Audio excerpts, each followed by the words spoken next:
Welcome Sri, welcome Sri. Gopinath ji, some initiative, global initiative, some which is relevant to this today's discussions. Yeah. So we have another platform. Professor Bhatt is the chairman of that team. Professor Bhatt, some of you may know, he is the most respected living philosopher in India. He was the chairman of Indian Council of Philosophical Research. He started his career in Delhi University, and he retired after that in several capacities.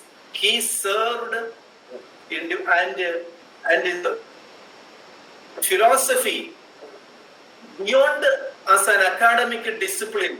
His service is commendable that he brought the philosophy to laymen. And in all Indian universities and other platforms, he made philosophy highly connected to common man's interests. And he is the most respected living philosopher in India.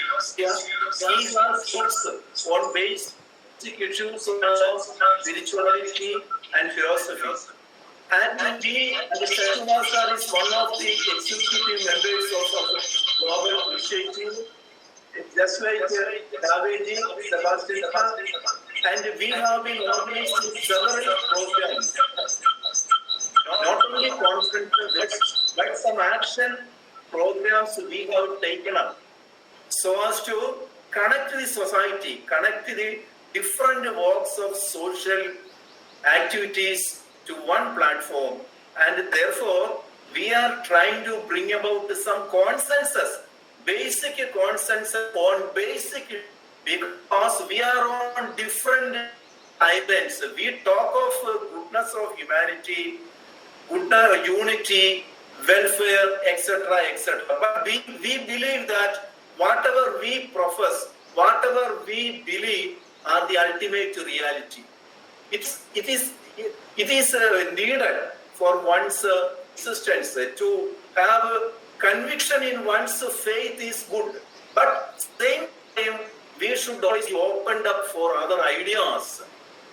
Wherever we find refreshing ideas, novel ideas, higher dimensions, we should be able to understand it and to bring into our actions and thoughts, because all our endeavor is aimed at the welfare of the humanity, all the people.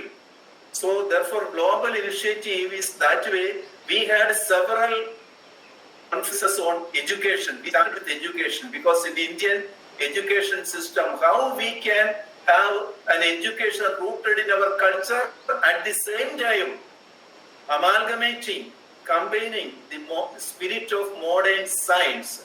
That way we have been taken up, and Dr. T.P. Shashumar has been one of the moving spirit behind this endeavor, and with this, thank you. And if time permits, Professor Asar, but sir, is something. Babuji, should we wait until Prabhakarji joins, or we have somebody for invocation? Now what we do is we will start with a prayer. I request you to start with a prayer and introduce the speaker, and let us, because he needs 1.5 hours. Yeah, Lalita is around. Speakers, who are the. Lalita is around from Tirupati. Who are present here. You understand me? Yeah, Lalita is from Tirupati is there. She can have a prayer. Yeah. She's not seen around. I think she's not. You start with the prayer. Yeah, we'll see whether she's there. Maybe. I did not see. Shashumar sir, our Balram Singh ji has joined from US. Yeah, I have just seen. Balram Singh ji, namaskaram. Singh ji, yeah. Namaskaram and welcome. Yeah. Namaskar. Vakratunda Mahakaya Surya Kodi Samaprabha निर्विघ्नं कुरु मे सर्वकार्येषु सर्वदा. Hari Om. Namaskaram to all of you. I am so happy that last discussion by Veda Samskrita Samiti under the chairmanship of Prabhakar ji had a series of discussions on Indian history viewed from different angles. Generally, when many people view it like the blind man seeing the elephant, have got different versions of history. So we had a series of such discussions in one talk. Probably what we enjoyed, probably myself and Sri enjoyed maximum. What happened after the real seminar was, after that we had almost an hour discussion, and that discussion resulted in today's talk, because we believe. I can't hear if they ask me to speak. I only able to speak. Others should mute. Speak to them. What is it? Is it? Except when Hope it's audible. No, there's disturbance because others should mute. Others we should request others to mute. Request all to mute. Only cover. I want all of the PPTs and all the documents. It's like that. So taking cue from what last seminar VSS had on history and discussions aftermath, we had a discussion with the Prabhakar ji and Sri. It made the essence of today's discussion. We, Srinivas Prasad Kidambi, called as Sri, and me were together almost 20 years, Srini? Almost 20 years now. He has a lot of passion to explore different path of learning. We discuss many things around, but everything ends up into relating to the India, the higher India or the larger India. When we talk about the international geopolitics, how does it relate to Indian religious study, Indian military force, influenced by the world over? All that is what we generally end up in our discussions. There are a lot of things which India has to know thoroughly, because it is mostly misunderstood, because our root is not known to many people, but we only look at the surface discussions which probably would have been read from many books which are authored by the so-called probably the enemies or the invaders. Therefore, we need to look at it very carefully. That is in the context in which Sri works all the time. And we had a Mirror of India, one big website, lot of publications, lot of teamwork was there to give articles in that. Srinivas by profession is a management person, consultant, both in HR, marketing, international finance, does a lot of business in the western country. He hails from Anantapur, which is very close to Thiruvananthapuram, because both has got Ananthapuram. I think my largest session in my life with the largest students physically gathered happened in Anantapur. We had a lot of activities in which we could take messages to children, helping them in studies, taking them into better education perspective, getting an employment. But ultimately our aim was to take them closer to India. So numerous lectures, hundreds of presentations. I must have seen many hours together. We had discussions on ideological, ideological aspects. We don't have either left or right or center views.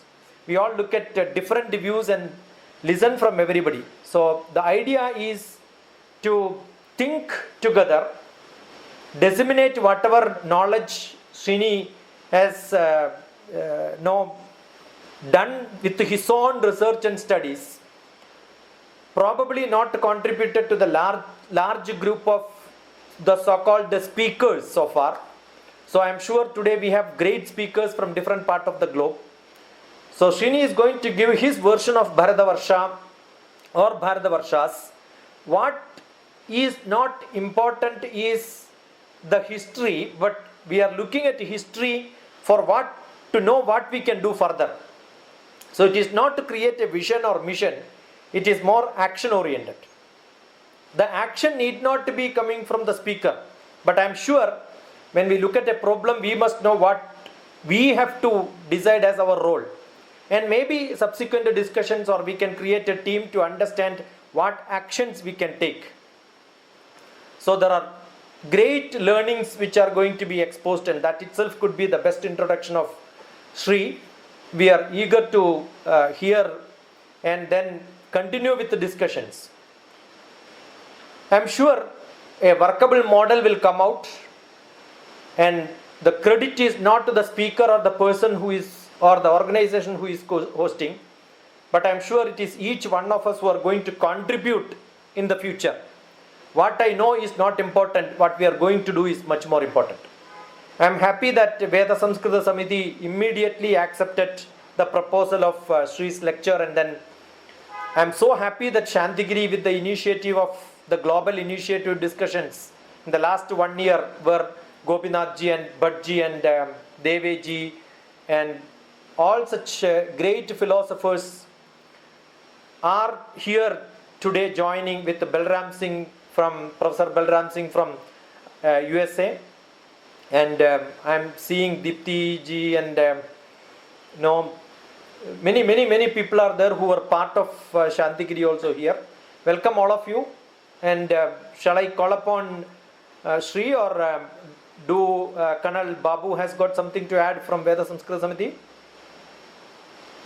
No, thank you. Now, I think we will start with Srinivas Mahoday. Yeah. And then after finishing, we will have other discussion. So welcome Sri, the floor is yours. Okay. Can you hear me clearly? Is it okay? Okay, fine. Yeah, you are audible. Fine, thank you. Shri Gurubhyo Namaha. Shri Saraswatyai Namaha. Namak Paramarishubhyo. Sabhayai Namaha. Of course, there are great people. So many great people are here. If I am able to convey what I understood, then that is the greatness of the teachers who taught me. But if I am not clear, the mistake is mine, because I didn't understand the thing properly. Like what Dr. Shishkumar has said is true, that we have gone through quite many years searching the questions. I divide the whole presentation into 3 distinct sessions. First one is that why I started this, or why we started this. And the second one is we'll talk about the Bharatavarsha's. Then as the lecture goes down, we'll come down to every aspect of it. And then the most important question is what is, as is what we are, and where we want to go. And finally, what we can do. Or the next is why we arrived at this juncture.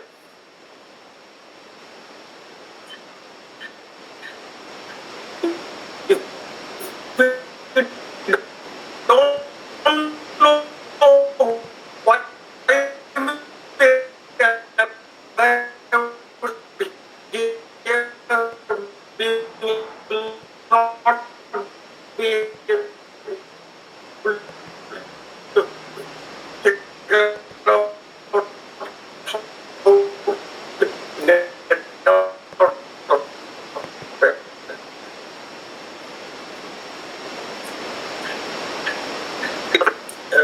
military history of the world, and quite a bit I have gone through. It's my passion. I always believe that during the times of crisis, only the spirit of a nation or nationhood will be born. So, that has taken me to the study of the geopolitics, geoeconomics, and it helped me because I did MBA. So at least I was able to understand a few things on that. And I left India 25 years before because one particular battle in the Second World War never made any sense. The victory, the course of it, the way it went, it never made any sense. So I want to find out the answers. Probably I couldn't find them within India, but I thought I will find them. And finally, it took me quite a bit of time, 20 years to figure out. So 6 years before, again, it looked like I was not going anywhere forward with this. So I thought I will drop. And before I proceed, I just want to make one thing. In the introduction that was sent about me, I said that my guru and my mother guided me. Please do not take any spiritual connotation to that. My guru and my mother both are my wife. So many times, whatever the little that she told me, it changed the course of how I looked at things. So anyway, now when I moved out of India, probably I was able to understand much better about what it was, what we are, how we were, what was the influence of us on the entire planet. And year after year, probably it was a revelation. And whatever the little background my grandfather has given me, it made me to understand, at least read and understand the context of the literature that we had. And from the beginning, my search was, where are the Vedic texts in India? Because my grandfather has very clearly told me, I start with this and then I'll go to the BHARATHAVARSHA. My grandfather has very clearly told me that we have around 1,131 Vedic shakas should be available, but he said we don't have much of them. So that was my beginning point of my search. And while in India itself, before I left, I tried to go to almost all the libraries, archives to find out what is the status of the whole thing. What do we have? In most of the archives, the situation of the Talapatras is like this. There will be a top leaf and a bottom leaf. In between, everything will be missing. And it was very surprising. It's not in one archive, archives after archives. We always complain that when the Nalanda was sacked, 1 million copies were burned.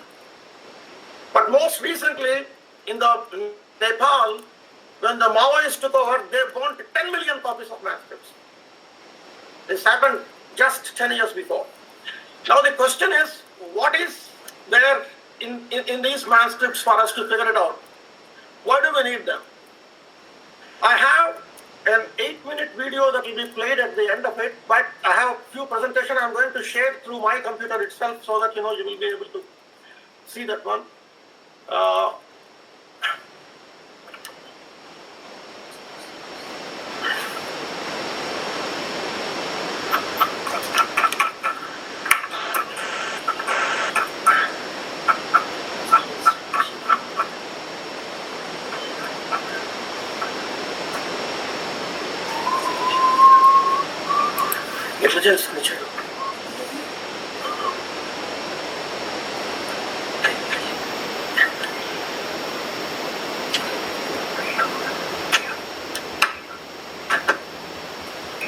I'm trying to share my screen. I don't know whether I'll be able to do that or not in the Google Meet, but I'll try. I will ask their technical help to see that whether they will be able to do it or not. Anyway, if I can share it, I will send you the whole presentation for you.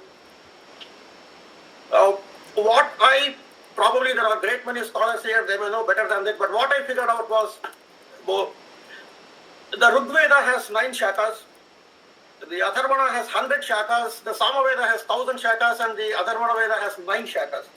Yajurveda 100, Samaveda 1000, Atharvana Veda 9 shakas. So each shaka is divided into 7-part literature: Samhita, Brahmana, Upanishad, Aranyakam, Shauta Sutras, Gushya Sutras, Pratishakyas, goes on and on and on. Now, the most important thing is, in India, if you even take the whole Shaka Vangmaya, we should have at least 1,131 Shakas. Main text literature should be available. The whole thing that is available in India is 0.2%. If you take the Rigveda 9 Shakas, for one Shaka you have a Brahmana, for one Shaka you have a Aranyaka, partly printed, partly not printed. The only complete Shaka, what we can say we have, is the Yajurveda's Taittiriya Shaka, that's all. Now, where are they? Many say that, that it is okay, even if you don't have it, it doesn't make a difference, because, whatever is in the same Shaka, they are repeating it in the others, so we don't need to worry. That is one version. The second version is, we don't need to worry about any of the Shakas, because we have such an Adhyatmika Shakti in us that we could recreate the Veda with our own tapas. Now, these are the two extreme arguments. But now, why we don't have much with us? Or where do we have this? In 1964, the first China War, when the Chinese army moved to Tibet, there was a very deliberate instruction given to the Chinese army that when you loot the Tibetan temples, make sure that do not blast it with the cannons, because between the walls, there are a lot of manuscripts hidden. Tibet is one place where most of the manuscripts are kept as a safekeeping. So, according to few estimates, at least 1 million manuscripts were hauled away from Tibet by the Chinese army. By different versions, after 4 years, Chinese have sent a manuscript called, they don't have the name, it's a 7-part manuscript, was sent to some lady in Punjab University for the translation into Chinese. And we promptly did it and sent it back. And that lady who translated it, she said that this is dealing with the space travel and space equipment of the Bharatvaja Maharashtra. We also sent the copy to the Indian Institute of Sciences because we have it with us. In 1974, the Indian Institute of Sciences said that there is nothing in that to learn. It's a piece of trash. In 77, officially Chinese announced that they are using some of the data in their space program. This is one part of it. How many remained with him, how many moved out of them, we don't know. Now, what are they doing with this is a question. Where did these manuscripts go? I mean, I have a big list. There are dozens and dozens of American universities who have Sanskrit manuscripts. There is an index in Germany that had all 9 shakas of the Atharvana Veda, where in India we don't have even one thing fully and partly. You know where did they bought it? The king of Kashmir in 1835 has sold to the highest bidder the manuscripts. So the Germans who are running for the Anharbe, or what they call it as an ancestral wisdom, they want to collect the ancestral wisdom. They have sent a team after team during the East India Company rule in India to collect the manuscripts. So when finally the Germans reached the then king of the Kashmir, he sold it at 8,000 rupees, the last part of the Atharvana Veda, full text to them. And it's with them. It is digitized. Now, you can't go and see that unless you tell that why you want to see that. They want to know your intention. And if your intention is good, they will let you watch it. And they will decide whether your intention is good or not. In Cincinnati, United States, the Procter & Gamble has a 60,000 rare collection of the Ayurvedic manuscripts. Rare of the rarest. Now, what are they doing with it? There is now this, from here we will go back to, you have to move to the French French Revolution. The French Revolution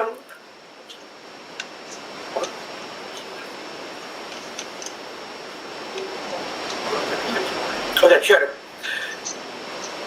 Yeah, just hold on, I think I got my sharing thing, I'm going to share this one. What's this?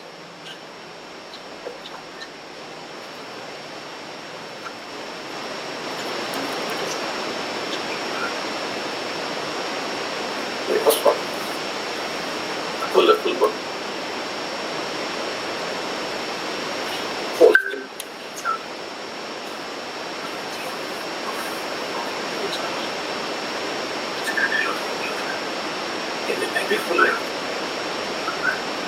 Yeah, we can see it. Yeah, can you make it full screen?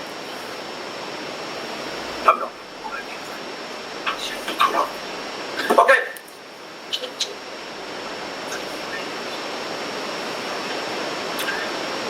This is the Times of India report that in Tirumala Tirupati Devasthanams in the near Madanapalli, under the temple of the Veeranarayana Swami temple, they found 1800 manuscripts. And all these manuscripts TTD has sent to California. Why? For the safekeeping. And we don't have a record as who in California has taken this. And finally it was found that these manuscripts are having the treasury accounts of the Vijayanagara Empire. Now, yeah, this is what I told you, right? This presentation was not going. Okay, anyway, this is the situation of the Veda in the India. These many sakas are supposed to be there. These many texts are supposed to be there. The available is only this, missing is this. So finally 99.31% out of the availability is missing. So anyway, for Veda, each Veda we have compiled it. And this is the German index, what they have. This is the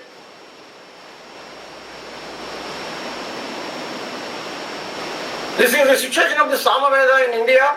This is what German said.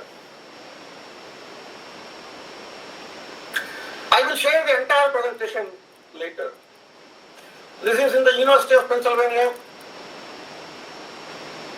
Now, what are they doing with this?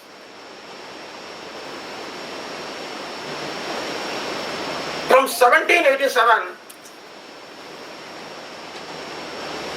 the theory of sound is very clearly studied. This gentleman by name Hans Jennings,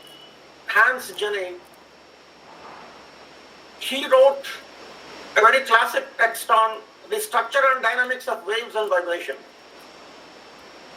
What he figured out was they have created an instrument called the tonoscope, and if you can recite the sounds into the tonoscope in a sequence, you could see the two-dimensional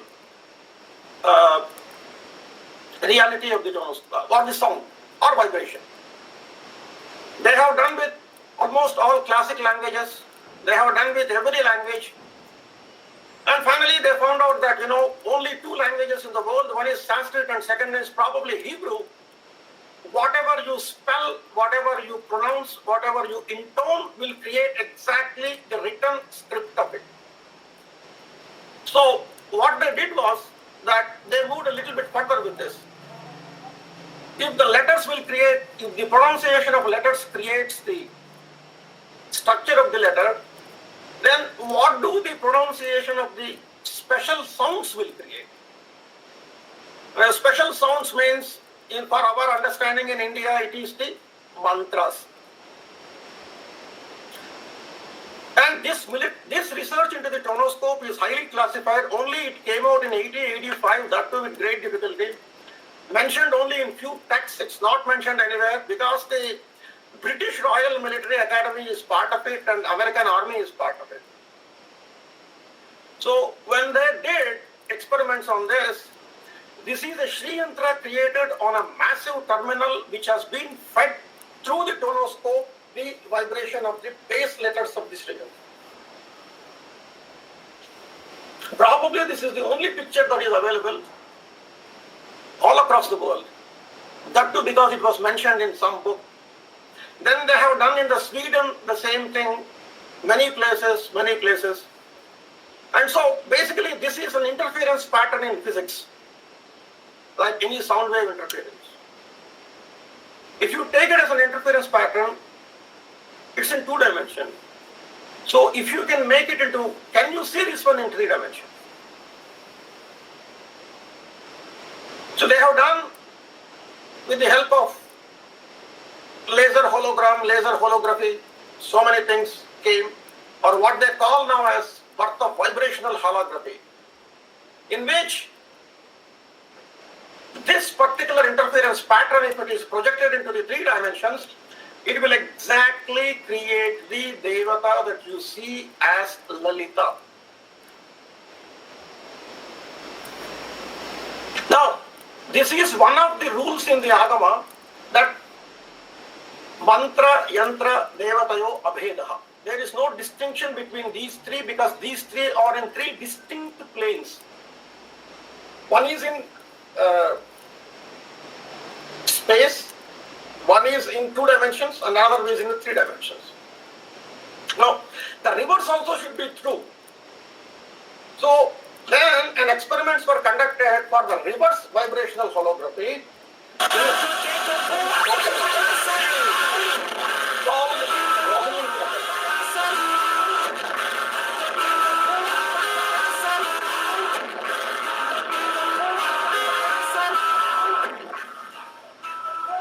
There was a chapel in Scotland which is built in 14th century, which means that it was converted into a church in 14th century, because prior to that, when it was built, that nobody knows. They have gone inside, they have seen almost all the structures that were built inside, and they have seen this particular pattern, which they call it as cymatic pattern. 1 second, sir. Just hold the line. Is man who is that Mangrik? Colonel Babu could remove him. Remove him just. Yeah.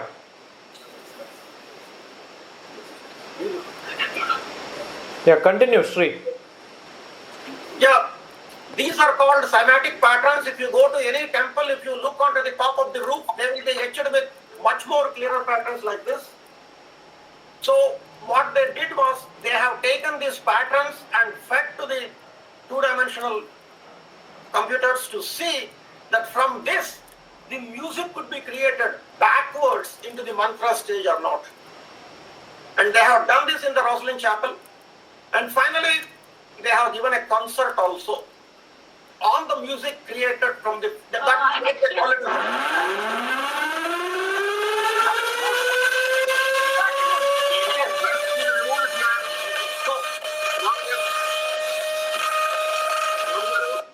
One minute.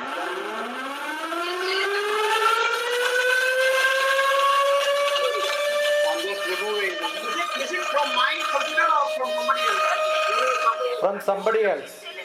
Monjak. It is from Mongrek or someone, just. I'm sorry. Just No, removing. no, no. Yeah. Meanwhile, HP Rao are also joined. Okay, go ahead, Srinivas. Yeah, okay, there is no, that's fine. So basically, the reverse part also they have done. And interestingly, when we have shared this information for the last 20 years to everybody and anybody who asked us and who didn't ask us also, we gave it to them. Many people said, what's the big deal in it? We know this from a long time before. We don't need to worry about it. We have such a power, our Adhyatmika Shakti with us, we could recreate everything. Of course we have it. I'm not saying no. It's excellent to have that kind of a thing. There are so many things that we'll go through. But finally, what they figured out was, it is from the sound you could create light. When you convert the sound into ultrasound, and the way you can convert this sound into ultrasound is what we do in the music in India called alap. Keep on reciting over and over and over and over and above in a particular frequency. the frequency increases. And this study has been done by the US Navy, because they were studying the submarine propulsion and the sonoluminescence induced by the vibrations of it. Now, the another thing is, it's very strange what they are doing. We couldn't, at least this one thing is figured out within India. This is the Ashoka pillar, iron one, it don't rust. So we know that it won't rust, and so we are very happy that we have an absolutely wonderful technology in the world, so nobody can beat us. To find out why it doesn't rust, it took the IIT Kanpur 7 or 8 years. They have figured out that that particular pillar is coated with a phosphorus film, reducing the oxidization rate and indirectly promoting passivation of the iron or cessation of rusting activity. Now the question is how they are able to coat with phosphorus not only this particular pillar, which has not rusted for 2000 years.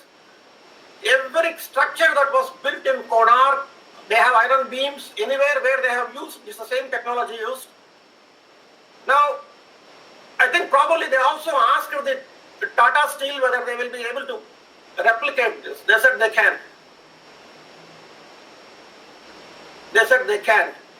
So the question is, there is much more, I just don't want to go.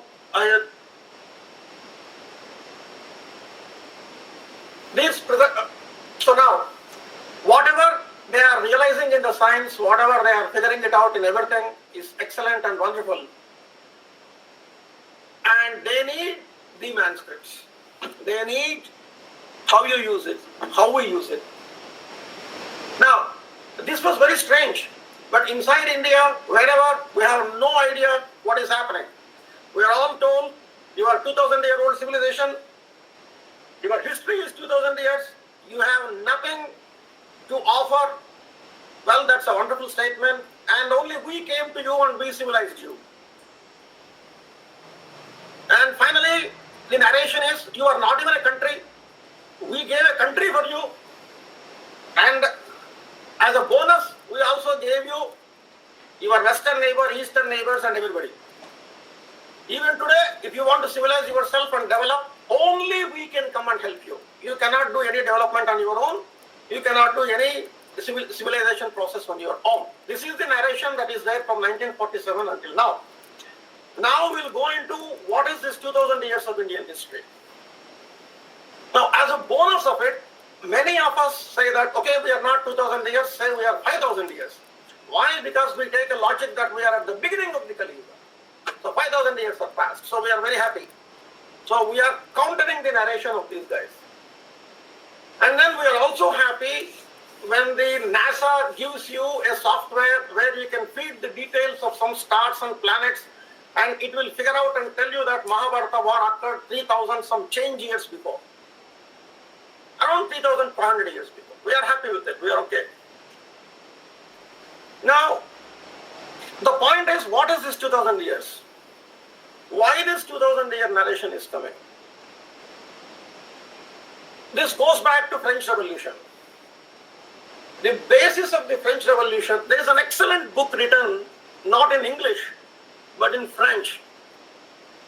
The title of the book is The History of How History Should Not Be Written. Case Study India. We are case studies for everybody and anybody. And when I studied my MBA in US, there was a course on strategy. In that strategy, how this perfect strategy should work. There are 100 pages on how Mountbatten divided India. That is part of MBA strategic book. When I protested, I was kicked out of the university. So, no problem. I went to another university and joined. Now, what is this 2000 narration? French Revolution. French Revolution, the basis of the French Revolution, as we know, is the writings of the philosophers like Voltaire, Rousseau, and others. Before that, from 1200 to 1600, there were regular trade, land trade. Please note this, there is a land trade between Europe and India.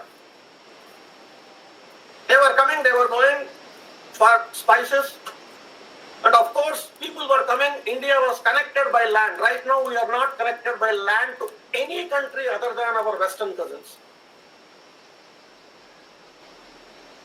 Now, you can ask why I have to use the word Western cousin, because I don't recognize the partition itself. It is not P-A-R-T-I-T-I-Y-N, it is P-A-R-T-Y. T-Y-Y. It is party for the British. When India was divided, the British royal family has thrown a grand party in England. They said that we have done our job. So the problem is, there are 4 land routes that go out of India.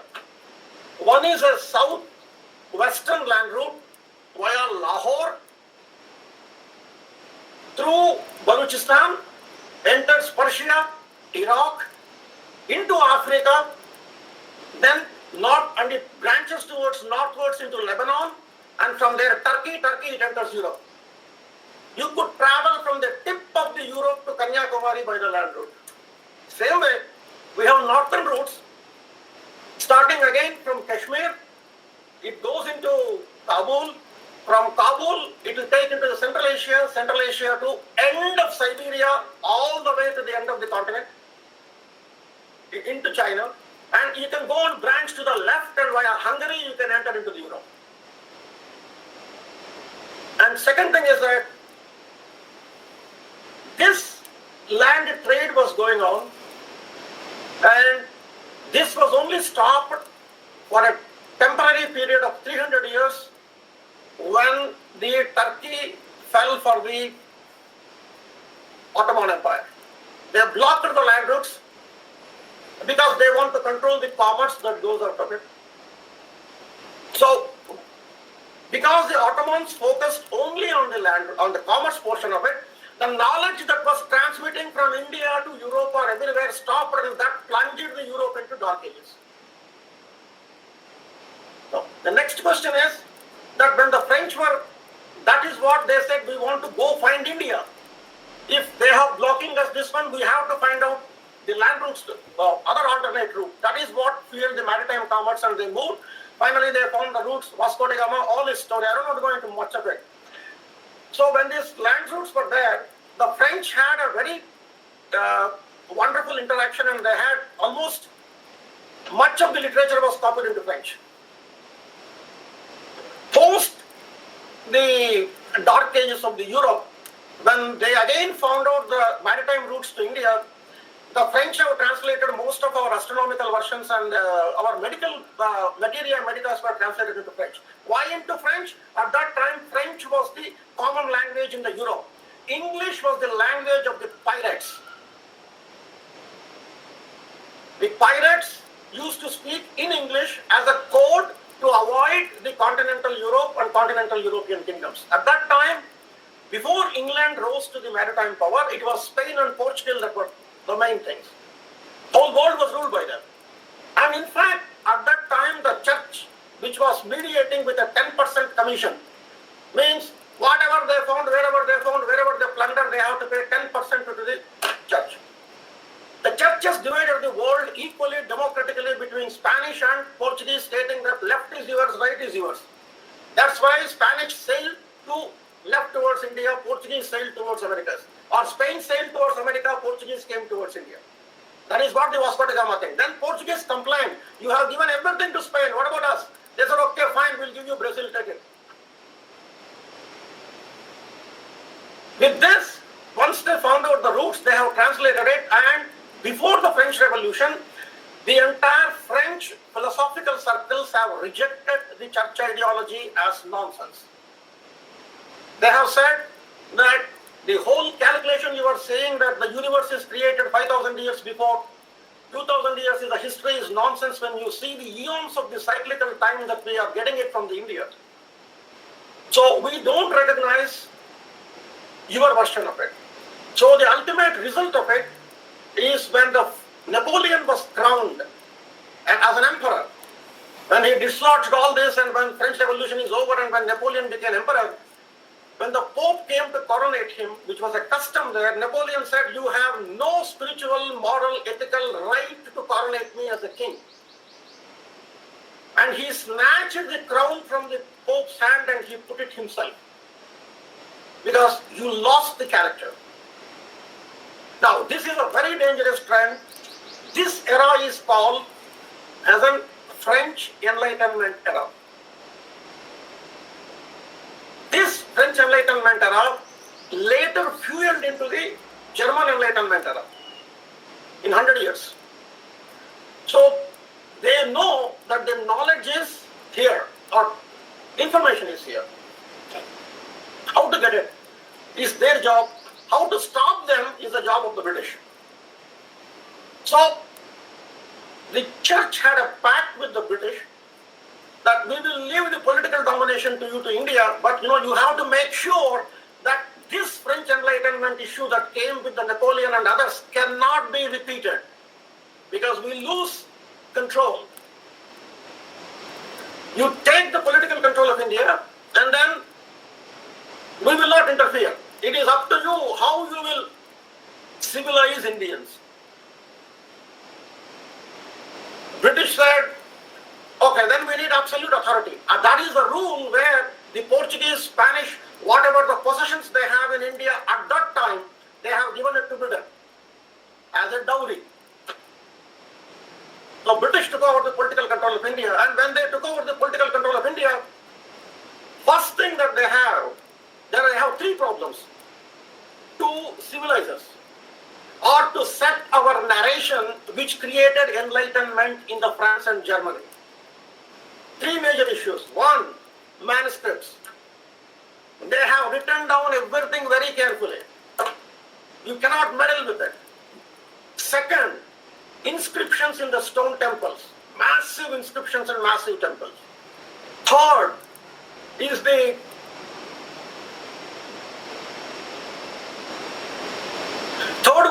historical works written by the courtier writers in the king's courts.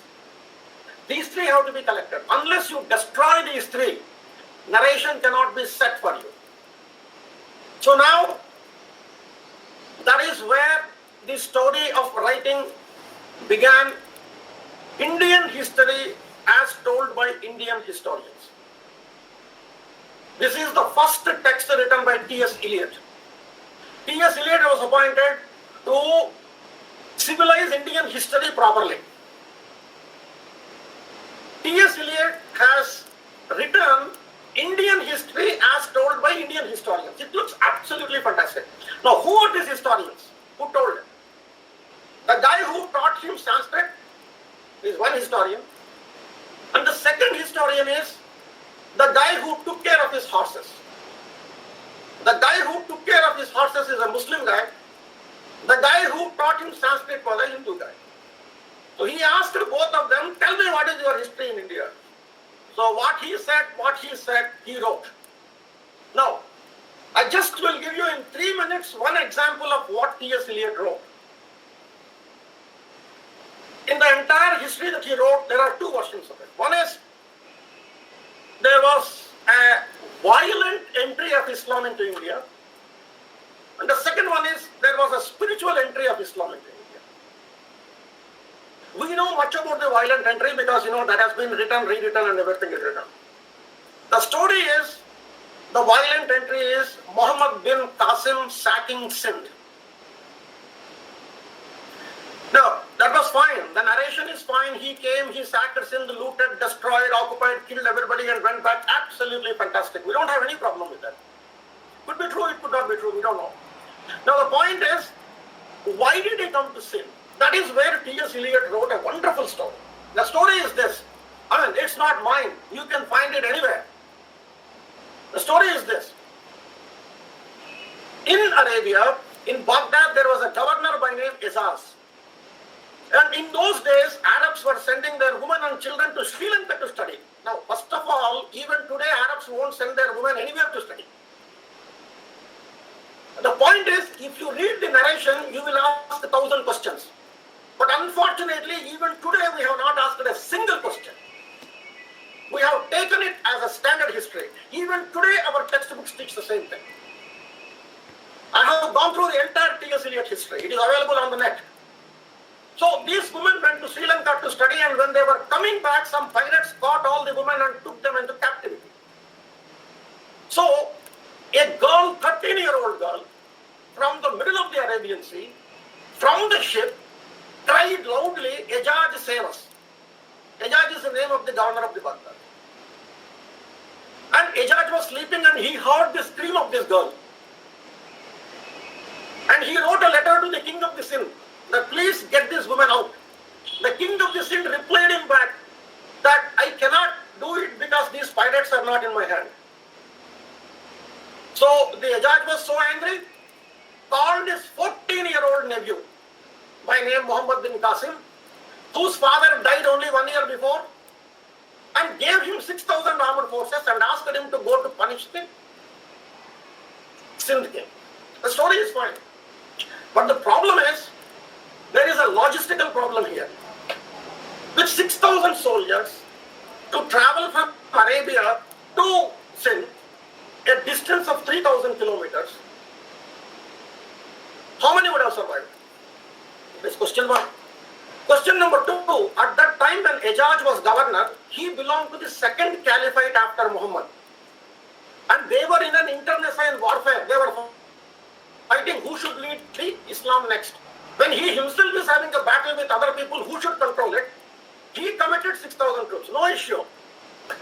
Now the story goes this way. So he came, traveled, sacked Multan, Sindh, and there was a wonderful temple in Multan. It's called Aditya Temple. This Aditya Temple, the speciality of the Aditya Temple is there are 12 names to sun. Ravi, Aditya, Arka, Martanda, whatever. There is a temple for each and every name of the sun built in India. And in all these temples, one feature is common. The main idol, sun, of the temple, it is not touching the ground.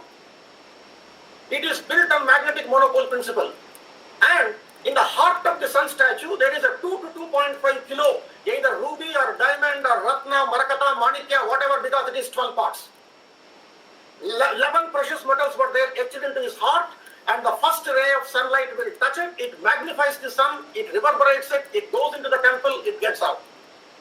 Now that is what is called acoustic diffraction now. Now we understand. At that time nobody knows. Anyway, that's okay. So he sacked the temple, and now the point is nobody knows where the ruby is. That's also good. So he came, sacked it, and then he went back. By the time he went back, he was only 17 years old kid. And as soon as he went back to Arabia, the next dynasty won the succession. They arrested both Ejaj and Muhammad bin Qasim, and they killed him by hanging them. Because they don't want to keep any of the enemies.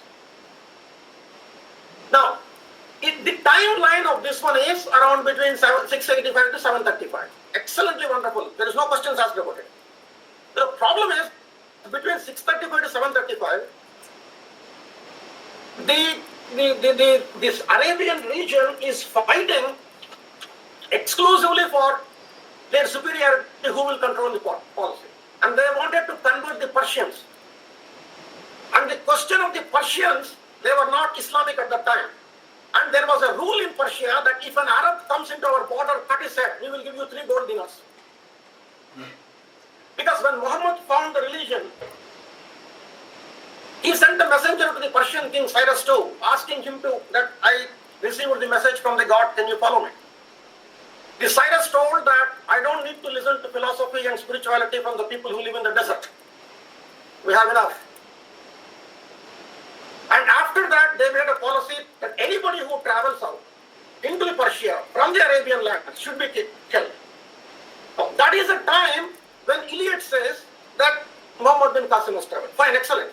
Now then what happened was, even for Eliot himself, this story looked so absolutely fantastic. So he said, how do we change this version of it? So then they added 2 versions. Okay, let us write not that 13-year-old girl screamed, but that all the women screamed and Ejaj heard. I mean, you are looking at, she is in the Arabian Sea and the Gujarat coast. Baghdad is 3,000 kilometers across the sea. How many people should scream? for somebody to hear that. We don't know. So finally, what this guy, then third version came that no, don't forget about this screaming business. That 13-year-old girl wrote a letter to him. So T.S. Eliot has considered all the three versions and he said, I will stick to the version 1, that the little girl screamed and Ejaj heard. Now, the problem is there is a Persian Islamic history which documented from year 1 to year end what they did. Nowhere in the Persian Islamic history you could find anybody by name Muhammad bin Qasim, especially an Arab, crossing into Iran and coming into India. Number 1. Number 2, there is an Arabic Islamic history. In the Arabic Islamic history, you have Muhammad bin Qasim, you have Ejaj. But the time duration, what we are looking, they never left Baghdad because they were in an internecine warfare with the tribals. But for T.S. Eliot, this version is fine. Now the second version is, it will be much more bizarre. The peaceful entry of Islam into India. That is, there was a king in Kerala around 700. One day night he ate food and he was walking. Of course, Cheraman, they identified with him either Bhaskara Varma 1 or 2 or 3. There is a lot of confusion on that. But anyway, I'll give you the outline of the story. He was walking in the night after the food and he looked at the moon. And suddenly he saw moon becoming 2 and falling apart. The king was so surprised what happened. He called all the astrologers. Then an Arab trader who came to India told him that there was a great religion found in Arabia and he is Muhammad. And today he took his sword and cut the moon in 2. That is what you have seen here. And this man was so happy. He left his kingdom, went to Arabia, converted into Islam, wrote a letter to his relatives that their main temple there, Archaeology temple, should be given as a mosque.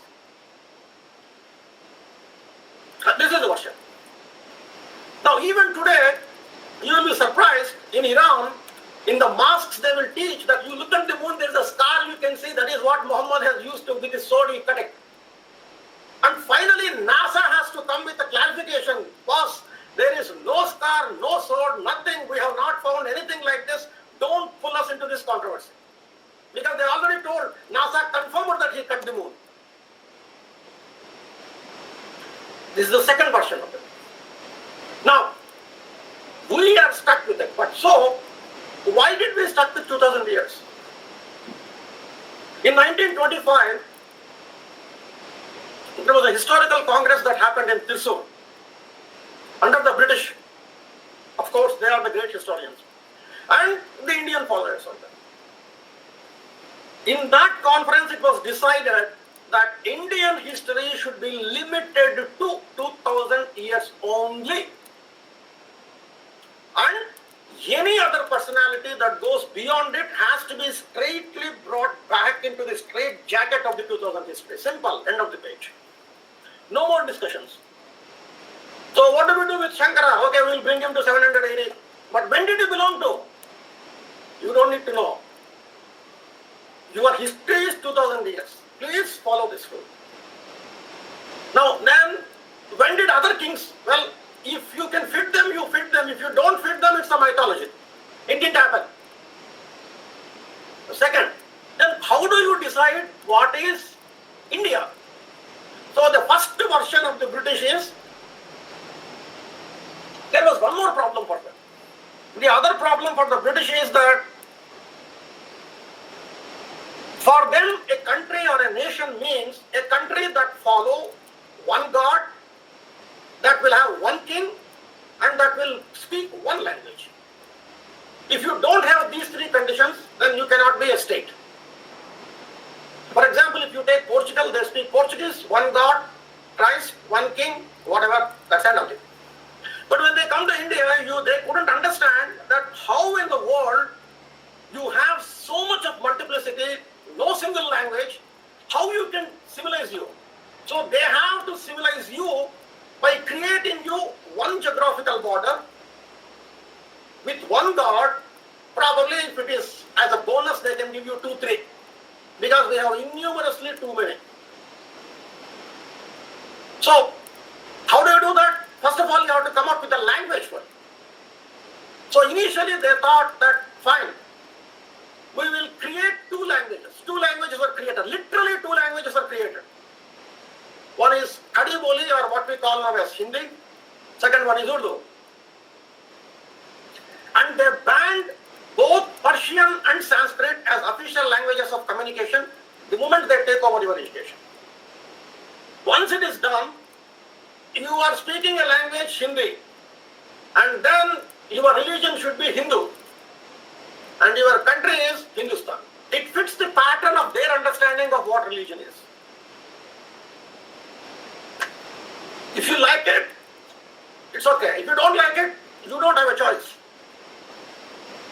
Now, the question is, once this narration has been set, 2000, this one language, one thing has been done, they have liberally told you that anybody who lives below the Ganges are Hindus, and that should be considered as Hindustan. That is the first version of our geographical identification of what India is. Then they liberally extended it until Jhelum River. Below Jhelum, it's okay. Below Jhelum, fine, we will accept it for some reason, because you also look like no problem, sir. Now, the problem, why do they need to do that? Why they wanted you to limit your geography to this? Now, once they limited our geography to this, the problem is, this narration has been, they controlled 4 things in India, and that will give envy to all the tech giants now. They have to learn from the British. They controlled 4 things. Your press, public education, public debate, public libraries, and public archives. Once they took these 4 into control, it was easy for them to teach you whatever they wanted to teach you in terms of what they defined as history to you. After 150 years, we don't even know where to go back. First of all, they told that there was no such country like India. We gave you this political entity. And we say, fine, fantastic, no problem for us. Now, the problem for them is not that. Once they agreed with the church that they will civilize and they fixed this timeline to this, the second problem is they have to destroy and disrupt the entire knowledge sources. Otherwise, the enlightenment will spread. Somebody will learn, somebody will take it, somebody will bring it. So public archives are set up by them to collect the entire archives of India. And they left only 636 out of the millions of the books of the literature that we claim that we have. Until today, only 636 books are printed. Not more than that. Even if you go to archives, no issue. You will find only these 636 archives only. Rest are not in India. The problem too for them is your temples. The temples which are having the inscriptions on them are a major problem. And into the model of the temples have one more problem, because these temples are not fitting into the model of one nation, one country, one religion. That is, it is lived by the Hindus. There are Buddhists also. What do? And in every temple that was built, you are depicting Buddha as a Vishnu's incarnation, as an avatar. How do you solve the problem? So they came out with a brilliant idea. They said that these are all Buddhist viharas. Buddhism is older than Hinduism, and these Buddhist viharas are destroyed by the Indians or Hindus, and they built temples on it. Clean. And there are people who to take it also. And they have destroyed almost every temple, every inscription. And with that, they have also destroyed the eternal knowledge that was used in engineering, and cutting the edge principles of the knowledge that used to build these temples is also permanently lost. The amount of the stone cutting that is there in the temples, even if the modern lasers if you use, you cannot cut with the precision in some of the temples they built it. It's impossible for you to cut. You cannot lift 20 to 30 tons of stone. 50 tons of stone cannot be lifted to the top of the Brihadishwara temple in Tamil Nadu. So now they came out with the theory, because these temples cannot be built by, or they should be built now because they know there is a lot of science behind it.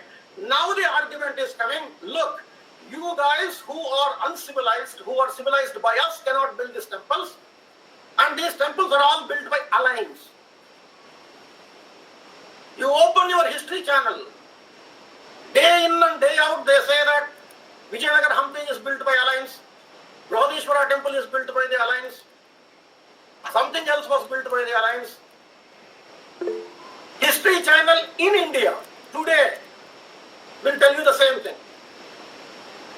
Now, the temples have to go, the inscriptions have to go, because and you have to take them down for one single reason, that you have to cut the Buddhism as a separate religion because it is not fitting the model.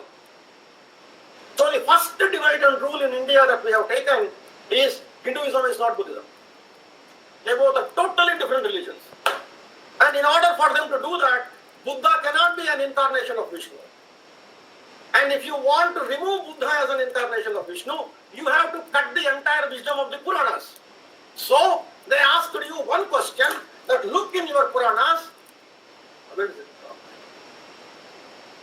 think about, so much of knowledge in the Puranas. Your Puranas are telling you that your Jambudvipa is covered by Saptadvipa Vasundharaha. It is covered by 7 oceans, and there should be a Lavana Samudra, and then next there should be next Dvipa, Laksha Dvipa, or whatever. I mean, the whole knowledge probably you guys know better than I can, because it will take a long time. There is a Ikshu Samudra, there is a Kshira Samudra, there is this. Where are they? You don't find anything. Nothing is available. Only Lavana Samudra is available. That means the Puranas are wrong. They don't know what to write, how to write. That means you are believing that for so long, so you are dumb guys. Even the very name Hindu for us to use we should be ashamed. Her Majesty, Indians, dumb and stupid. That is the acronym for that. His Majesty, Indians, dumb and stupid. That is what Hindus is. Now anyway, so the Puranic wisdom is cut out. That is one question they asked. And the second question, once they set the narration of 2000 years, they asked you the second question regarding your time, that your whole time cycles are wrong. But how they proved that you are wrong? 1825, there was a Surya Grahana. On that Surya Grahana day, 1825, they have bribed 2 Ujjaini Siddhantis. This is a recorded version available in every British records. Whatever I am speaking, I can give you the recorded evidence of everything. They have bribed 2 and asked them to publish the Panchanga 2 days before Grahanam will come, from the actual date. When they published it, on this day Grahanam will come in all across the rivers. We are very religious people, so we went to take bath. And on that day, on these river ghats, the missionaries and British officers went and said that your astrology is wrong. Today is not the Grahana. You don't know how to calculate it. So then they were so surprised and said, when did it come? 2 days later. So 2 days later, actually the Grahana came. But that is what the correct time is. So with that, what they did, that they showed one shot to public people, everybody, that your astronomy and astrology is useless. You cannot calculate a proper Grahana time. See, our science is more superior to you. And this was because they controlled the public education and everything, they were able to disseminate this royally. So once your time sense is gone, once they cut you out of your Puranic geography, then the question is, who are you? Now the question of Bharatavarsha comes. What is Bharatavarsha? For British called you India. Who called you India? Where did the word Hindu came from? Or Hindustan came from? Of course they created Hindi. What is Al-Hind? What is Gajwai Hind? And what is Bharatakanda? Where are we? What geographical location we are in? We don't know. At what point of time in the eternal cosmic cycles we are in? We don't know. Now, the India is who called us India? There are 3 versions again. One, Greeks called you Indica. Second, Because the Arabs cannot pronounce Sindhu correctly, they call the river Hind, and that's why they call you Hindus. The third version is, if not Arabs, Persians. If not anybody, don't worry about it. Somebody who cannot pronounce Sindhu and Hindu, they call you Hindus. Because the current name of the king of Saudi Arabia is Salman. Are they pronouncing him as Halman? No. Can't Arabs pronounce Isa? Of course, yes. Islam, they have yes. Saudi Arabia, there is yes. Do Persians cannot pronounce Sa properly? Of course, they'll pronounce. Persia, there is Sa.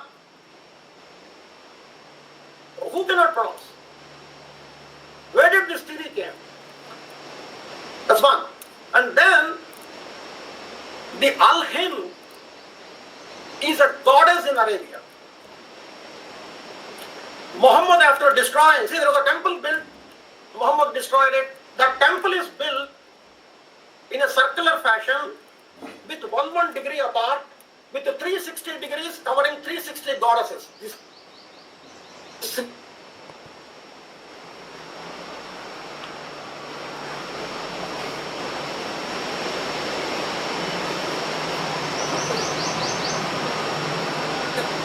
And there's one more. The trinity of the goddesses exists in the Arabic culture way before the Islam came. So these 3 goddesses were left. Among them, Hind is a goddess. Even now, so many Arab women have a name, Al-Hind, Bint Hind. I mean, you have it. Just go search it. So, what is Al-Hind for them? Of course, what Dajwai Hind is, I will definitely tell you. Now, that's fine. So, once your sense of history is gone, once your sense of timelines are gone, your Puranas are discarded, the British defined you what India is. It's not the Greeks, it's not anybody else. But where did the name came from India? It is not from Sindh. So we have to come out with the reason. It is not the Sa, even they cannot even pronounce Sa, that's why they pronounce it Sa as A or E. No. It comes from a word called Indukshetra. There is a sloka, funnily in Basara, the Vyasa has worshipped Saraswati, Saradindu Samakaram Parabrahma Swarupinim Vyasara Kshetrastitam Jnana Saraswati Namostute. Indu Samakaram, her whole body is the Indu. The whole area what we are seeing is the Saraswati Kshetra. Why? Because now this goes back to the last historical accounts. The last historical account that we don't have or we have in the way that British want you to write is Rajatarangini of Kalhana. British have appointed 400 spies in Kashmir to search for the family origins of the Rajatarangini, Kalhana, and find out the last copy of the Rajatarangini that they are not sharing with anyone. Under McAllister, who was the British intelligence chief at that time. They spent 15 years searching one text, Rajatarangini. Why? Because that single text could have negated the entire structure of what British wanted to teach you. Finally, when the Lahore Archives office was opened, the Kalhana's grandson has to come for a job. When he came for the job, rest is history.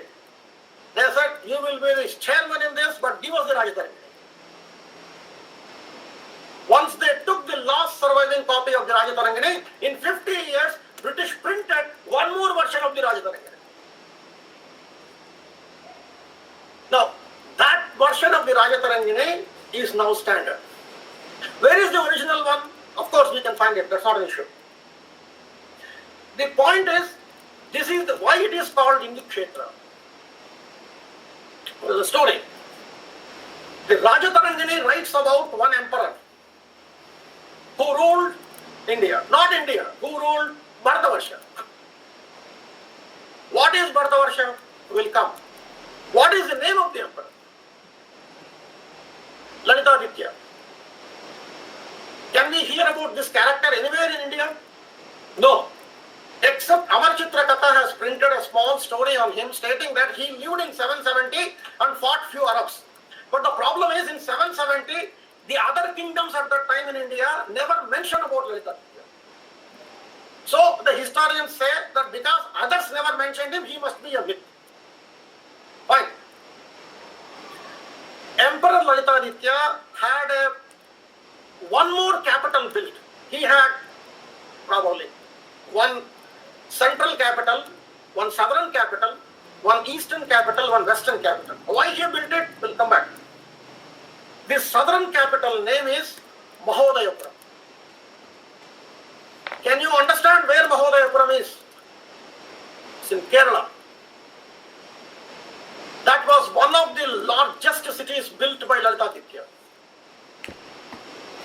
And this city has 64 gates, representing 64 Kalasthanas. Chatushashti Kalaradhya, Chatushashti Parisevita. Chatushashti Kalaradhya is Saraswati. To represent the 64 Kalas, he has built the city Mahodayapuram. That was one of the largest seaports of India at that time. Romans have traded it since 7,000 years. They called it Mujris. Srini, tell Kodungalur. That is now that Mahodayapuram is destroyed, sacked, burned down by British, Portuguese, Dutch and everybody between 1500 to 1700. Raise it to dust. Now it stands as a small village called Kodungalur near Thrissur. Why you have to destroy Lalitaditya? The question is, why he built a capital south that much far? Lalitaditya was an emperor of Kashmir according to what we know. And his principal city of the capital was Parihasapuram. And according to the Rajatarangini, what the parts that are available, Lalitaditya for the last time probably in the history of mankind has conquered from Siberia to South America, from Arctic to Antarctica that existed at the time. And he has built massive structures all across. Why he built, what happened, that's a different question. Now, the question is, can you travel? How did he travel? Land. From Kashmir, you can travel to any part of the world by land. Until in 1800, the British have decided that we cannot allow the unification of India at any cost. It has to be balkanized. There was a policy done after 1850. 1914 confirmed. India has to be balkanized. Because the day it realizes, she realizes her strength, we are gone. The balkanization, how do you do that? Well, we'll come to that.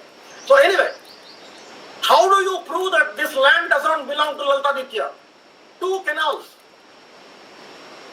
One is Suez Canal that cut Africa from Asia. There is a land route. Second one is Panama Canal that cut North America from South America. A land route. If the Panama Canal is not there, you could walk from the tip of the South America all the way to the north of America, from Alaska, enter into Soviet Union, Siberia, all the way you can come to India.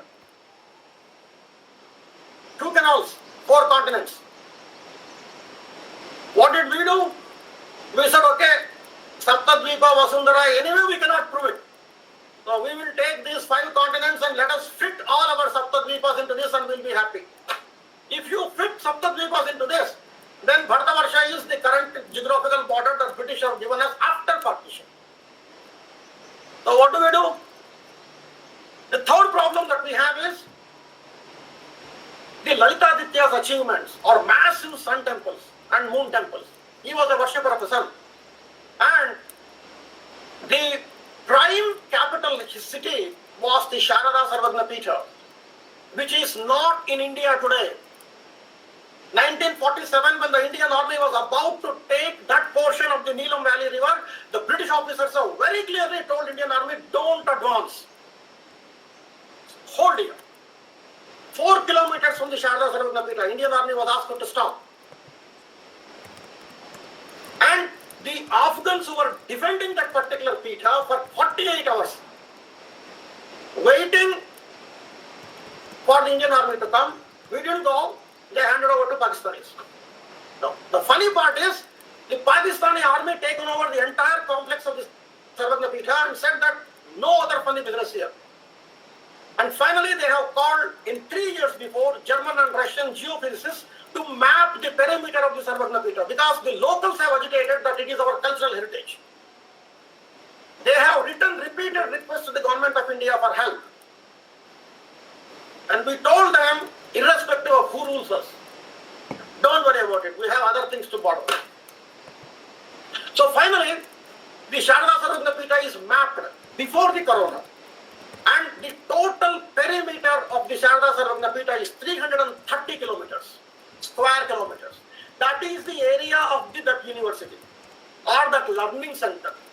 That was the capital or principal residence of Emperor Aditya.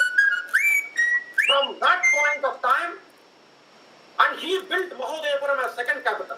Now, he also built 2 more cities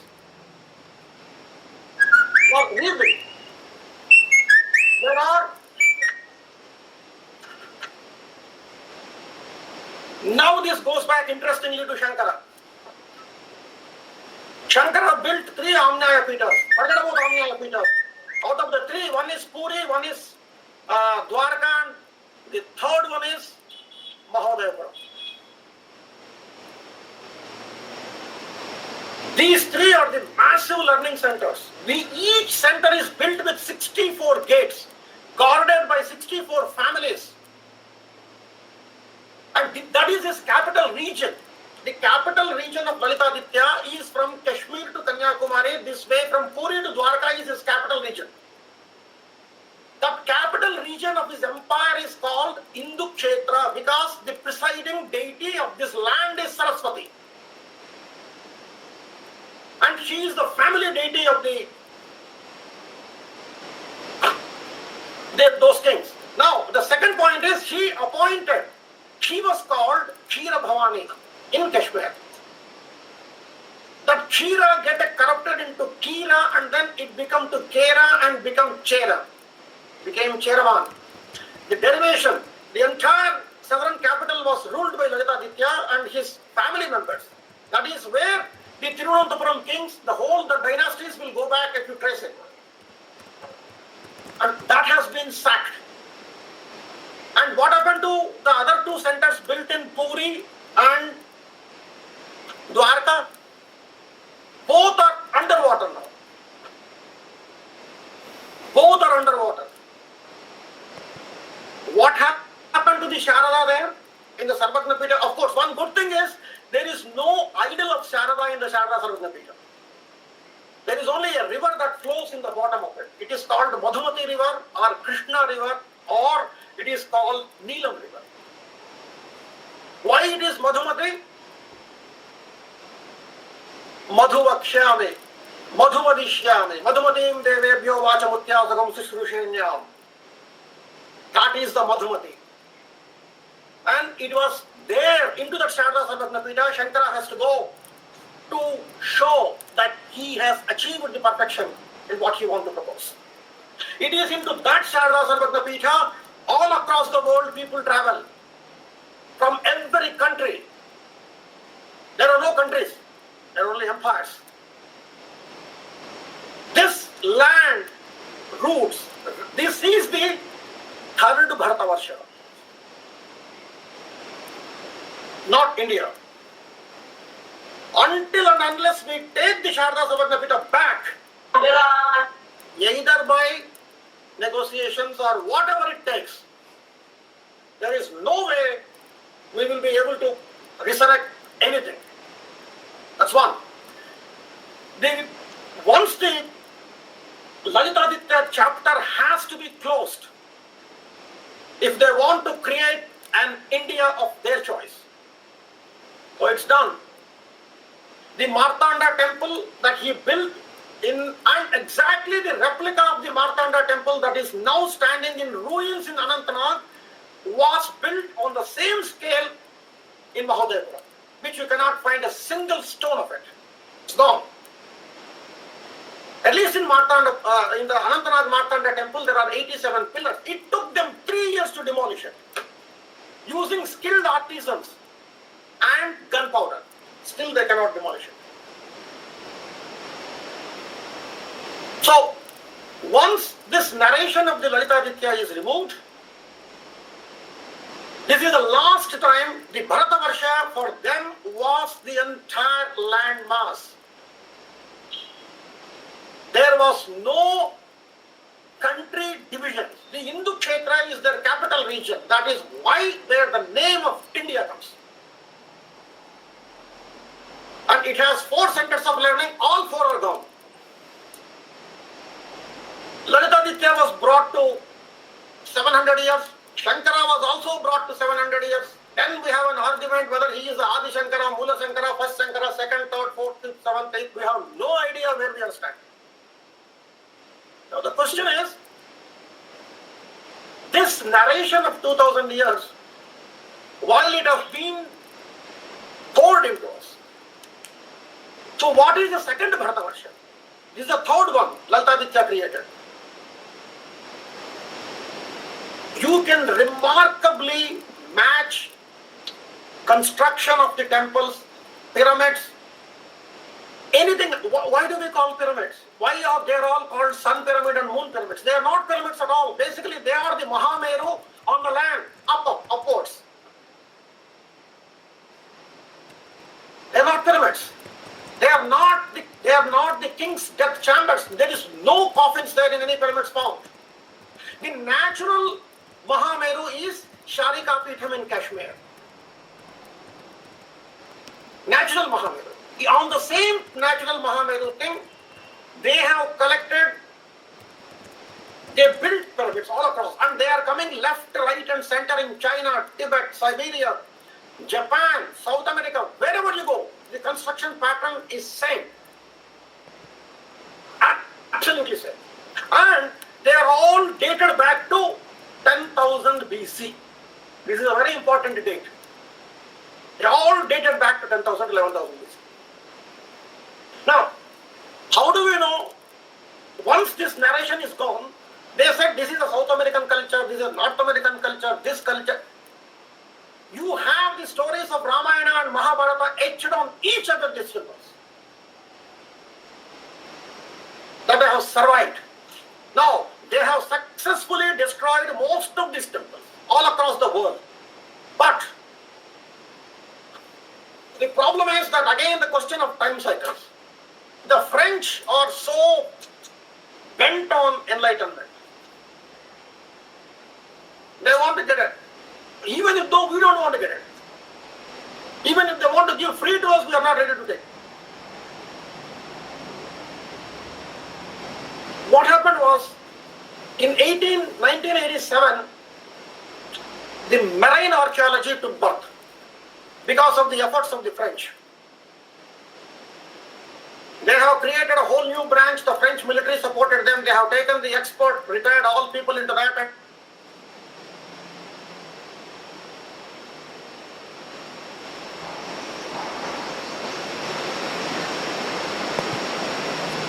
Srini, sound something.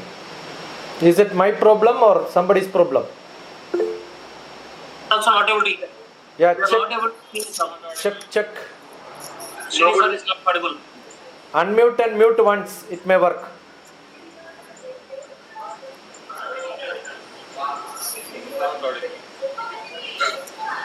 Class ఏమైనా ఉందా ఇప్పుడు? Hello.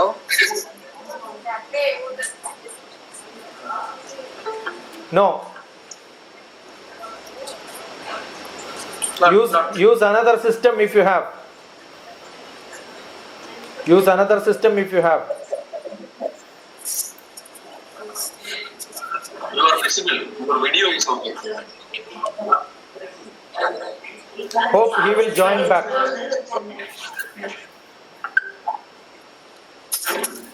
Disconnect and reconnect, sir. Yeah, he is on that.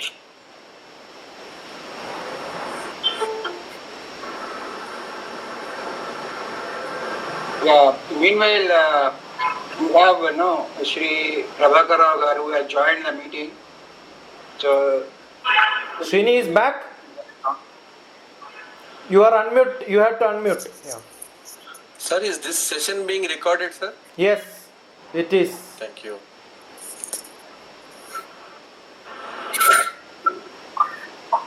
Has he finished it, sir? No, not yet. He has to make the action plans now. Not yet finished, not yet. Not yet finished. Please continue, please wait, all people please wait. There must be somebody working against us. Srini, is it? No, still not. You are muted.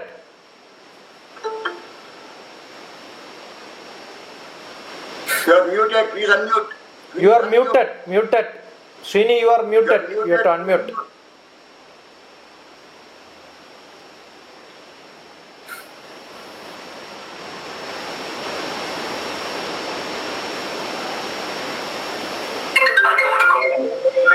Somebody is working behind us. Yeah, hello, I am through the other system. Can you hear me? Yes. Good enough. Can you hear me clearly or no? Yes, we can. We can clear you. Go ahead. Others please mute. Others please mute. Second speaker, all others kindly mute.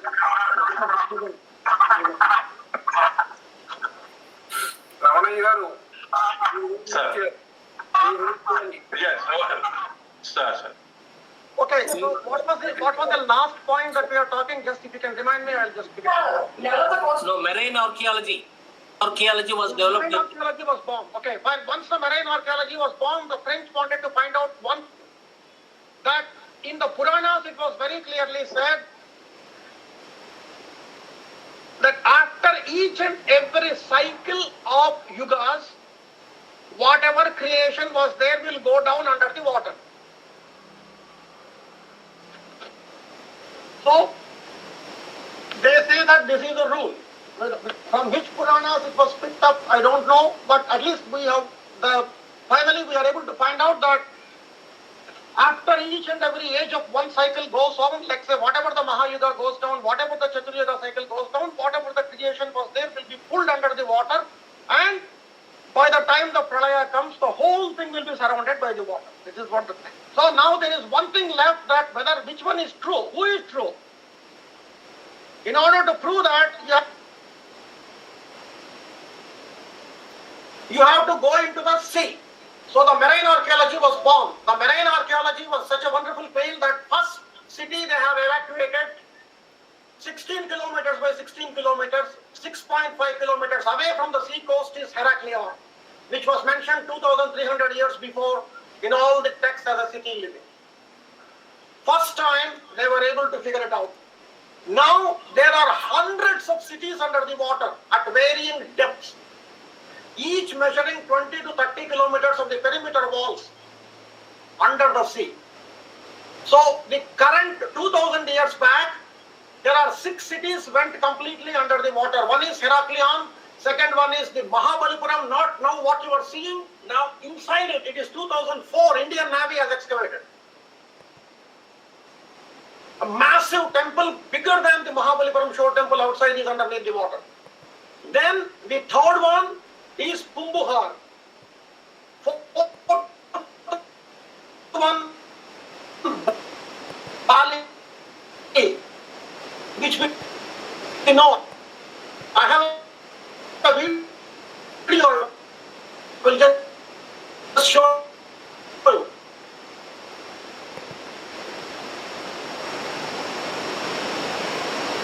So what they did was they have excavated the extent of the Dwara that they are able to pick any piece of sea. There are cities underground. Near Indonesia, Bali, there is a city underground with Buddha and Vishnu images in the same temple. So the narration what they have said that these two are not the same religion is gone. So there is something that is coming out. At least they were able to figure out this and say that 100% you are not 2000 years old. So how many years old are we? So all these structures that are there bear a remarkable semblance of the architecture of any other temple that you see in India, indicating built by one particular dynasty. Now, the question is, this is the Bharatavarsha 3, the last one that we belong to, of which we are living in the capital region of it, which is the Hindu Kshetra. That is what is called India. Now that is broken into 13 pieces, left, right and center. That is also broken into an existential danger. They don't want you to even survive. Now I'll tell you the reason for that. The problem is that there is one more version.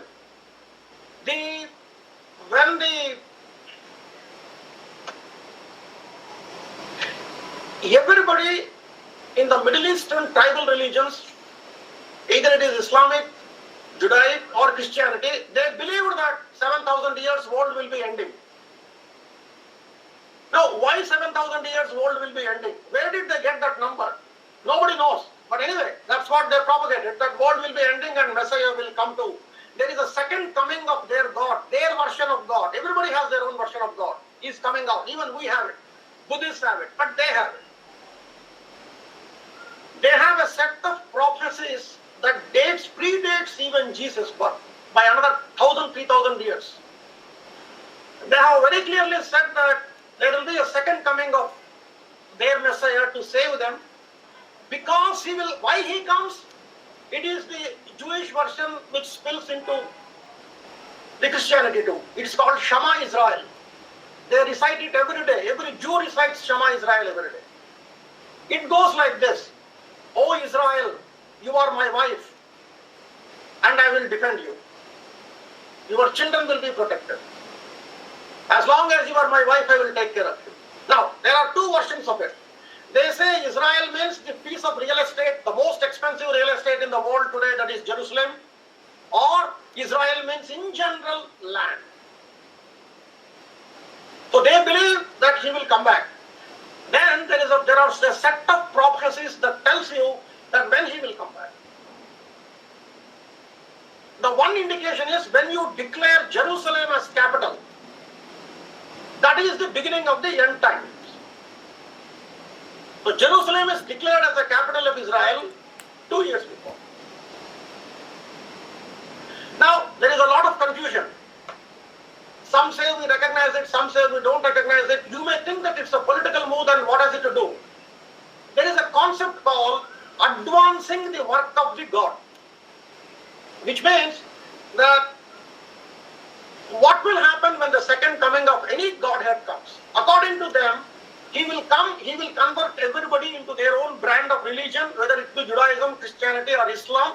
If you don't believe, he will kill all the infidels and then he will rule from Jerusalem. In briefly, these are the three statements they will tell anywhere. Now, if he has to come and rule you, you have to help him by doing a massive conversion of everybody in the world. The only country that is non-infidel country is us. Whether God will come back or not, nobody knows. But this becomes a very major security threat to such a level that even Israel has banned conversions in their country of all Christian missionaries. You cannot do it. And France has banned American missionaries. Americans have banned French missionaries. Don't do it else. It is a security threat for them. But that particular thing is used against us. Now, the question is, the coronavirus. If whole world is not shut down by the coronavirus, then definitely these three different branded Middle Eastern religions would have claimed, God has sent the punishment to you. Now they cannot claim it because it affected them also. That is a wonderful thing. So the problem is, that is done. Now why it is going to be? Then the question of vaccine, the 1 year reset. 1 year reset, what we have seen now is not an economic reset, but it is a spiritual and religious reset. You have shut down every temple, every mosque, every masjid, every girjaghar, anything that you say, place of worship, anything that you say, place of spiritual value is shut down, including India. None in India can come out and say spiritual and religious leadership, forget about it, come to this temple, nothing will happen, because these are built for healing you. Almost all temples are built on the chakra principles. As we have human body chakras, they map it to the earth also. Come to a temple, nothing happens. We cannot say. The first thing is we shut down. Which means the whole concept of the God that you are worshipping now has been shut down. Such kind of a massive shutdown has been done in the history only one time before. During the time of Krishna, he said, don't worship any gods. Come under Govardhana. I will protect you. Forget about Indra and others. Worship the nature. Worship the Yamuna. Worship the rivers. Worship the Govardhan. Worship the cow. Forget about all other things. It's a reset. Don't worry about the Vedas, because you cannot understand the entirety of the Veda knowledge in the Dwapara or in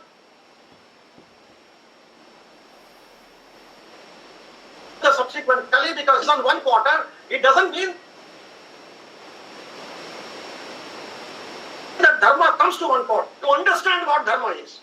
So when it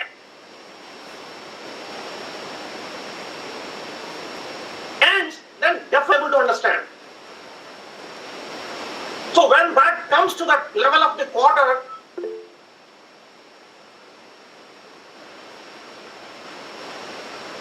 be able to get anything on the Veda. That's why Krishna said, don't worry about anything. And in the Kali, one of the most important thing is Kalau Namasmaranam. What is the Namasmaranam? You worship the name of one God, one leader, one king, one country, one political party, one this, one that, or a creed. Whatever. Kalau Namasmaranam. They have not said Kalau Tapas. That is why Krishna said it's a reset. That such a major reset has occurred. And French have very clearly said there are cosmic cycles turning. During the COVID, they have very clearly said cosmic cycles are turning. This virus will take 1,000 variations. Each will be more contagious than the others, but it will not be affecting humans at all. It will pass through you. Sweden is the country that never shut down anything. Now,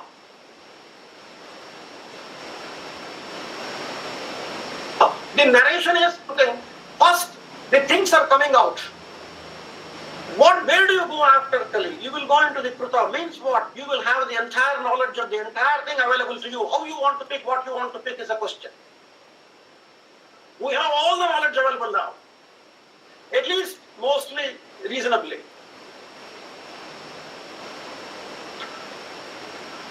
This cosmic reset, whatever we are seeing now, is an interval. Whatever we are seeing, like when you watch a movie, there will be an interval in between, and in the interval they will be doing the slideshow. What you are seeing about the vaccines, this, that, mask and this, that, it is one kind of a tamasha going on. Because this particular thing has collapsed every economy. Everything in the world. And now comes in 2019 August, there was a G20 summit internationally where the French president has spoken. The French president has said five things. Communism, capitalism, America, China will collapse. This is 9 months before anything happened. Second thing, what he said was the Christianity as being practiced by both Russia as well as the West or the Roman Church, both will not lead the mankind into anywhere. And then he defined that the role of the Europe and France is to go back to the Enlightenment. Then he also said fifth thing, there are few countries that have a civilizational value of timelessness. And one is China, another one is India. He never spoke about India in that meeting at all. He just said China will collapse. In 6 months, whatever he said, as if as a prophecy, it became true. Now, the French Nobel laureate has also said that there are cosmic cycles turning now. This is the time for the Enlightenment. Now, the question is, out of the 3 Bharatavarshas, the 3rd Bharatavarsha we know. The second one is very short. It's no more there. The second one, whatever it is ruled by a king called Sarvadamana. Who is Sarvadamana? son of Shakuntala and Dushyanta. He is a Chandravansha king. His title was Bharata because the Dharitri, the earth is called Bharana Rakshana Poshanartham, that which bears, protects and nourishes you. And if a king does it, then he is given the title of Bharata. The first Bharatavarsha in the Swayambhu, he was the son of the Rishabhanatha. He was given the southernmost tip of the Jambudvipa as his ruling. That is not the current India at all. But at that time, whatever it was, at that time there was no Christianity, no Islam. The entire problem is for last 2000 years. Probably we can define these 2000 years as Sandhikala. It is the three tribal religions who wanted to control their version of tribal version. And they have put the entire humanity and the universe on fire. And in the process, they have subjected the current India since last 150 years into such an intellectual dissonance. If you can solve the problem of the time, you cannot solve the problem of the geography. Now, out of 108 Shaktipitas in India, only 54 are within the boundaries of current British political India. Where are the rest? We don't even know. And we try to fit it back into the current political India. For example, the place where Lord Narasimha appeared is called Moolasthana. That is what is Multan in Pakistan. That is where the Aditya Temple was there. Now we have in Andhra Pradesh, there is Ahobilam where they say that this is where the whole story happened. So what we did was, we don't know where the geography is, we don't know where the cities are, we don't know where the Shaktipitas are, we don't know where our heritage is. Whatever we know in Puranas, we will retrofit back into the political boundaries of India. And commercialized it to the core. So the question is same thing. The Odhiyana Pita, we trace back it to Orissa. No, it was in Swat Valley, which is on the borders of Afghanistan and Gandhar. The main principal Jwalamukhi temple is in Kazakhstan. We have one in Haryana too, I'm not saying no. But the problem is we lost the whole sense of it. And then one of the major Shaktipitas, I will tell you one thing, it is really what is a, if we want to know really what the power is, there is a place, I mean, how many people, I think probably most of you would have heard the term Longewala border. I think because the movie was produced border. In the Longewala border, there was a temple, small structure. It is called Tanot Mata Temple. It is exactly 3 kilometers from the current Pakistani border. In 1965, when the Pakistani army attacked there, they have fired around 300 bombs towards the temple because the Indian army was hiding there. Not a single bomb exploded. Not a single one. Not a single bullet touched the temple. Not a single army unit detachment that was taking the shelter in the temple was harmed. So post to that, the temple was built by the BSS, Border Security Force only. Now, in 71 war, the same thing repeated. Not a single bomb that was fired from the tanks also never exploded. It just came and touched the sand and stopped. The principal temple of this Tanot Mata temple, that is a Shaktipita called Hingalaj Mata. It is in Balochistan, on the borders of Iran. We don't have it. Only 54 Shaktipitas. Among them, if you take the 4 which has been retrofitted back into India, we have only 15 left with us. So what is the problem with the geography? We don't know exactly where we are fit into this. Unless we get out of this narrative, and in the same narrative that British has given, IAS will get trained, IPS will get trained, historians will get trained, archaeologists will get trained, everybody will get trained in the same 2000-year narrative.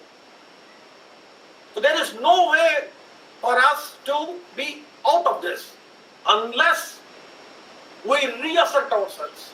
Right now, the only thing that is bringing you out that you are not 2000 years old is if the Dwaraka is 10,000 years back, if Dwaraka went down under the water, then Mahabharata definitely didn't happen 3,500 years before. Must be somewhere before that. One. The problem is this, we don't know how to fix the date. We don't know where to fix the date. We don't know how to analyze the timelines. So, best thing what we can do is forget about everything, carry with the narration. We will be happy, okay, we are 10,000-year-old civilization, but I cannot change a history textbook and write this Dwaraka is architecturally or archaeologically 10,000 years old, so Indian civilization is not 2,000 years old.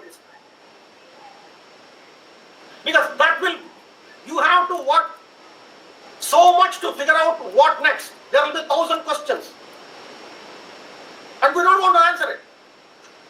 You don't have time to answer it, resources to answer it.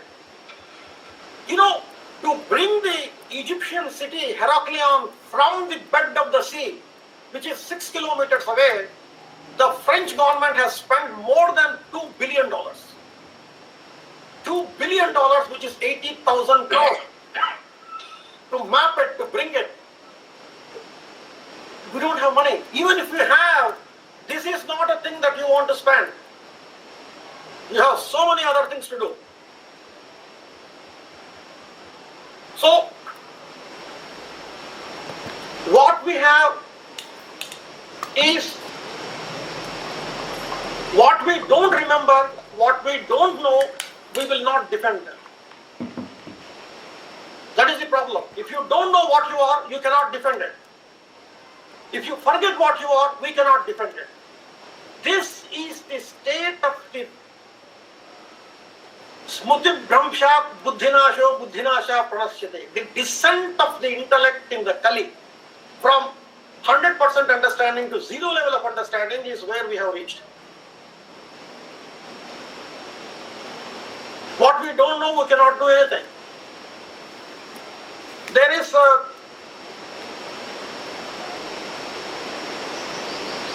nobody tells that this particular temple, even the army that is guarding the Longevala border, they say that this is here, these are all, they have an exhibition, full museum of the missiles that came there not exploded. They kept it. They said, what do we do? We are circulating everywhere. We don't even know. My point is, what is there that stopped it? Forget about spiritualism, power of the goddess, all these things are apart. What is there in that area that prevented a live shell firing from a tank not exploding? Not 1-300. We don't know. Do we care? We don't care. Because nobody knows.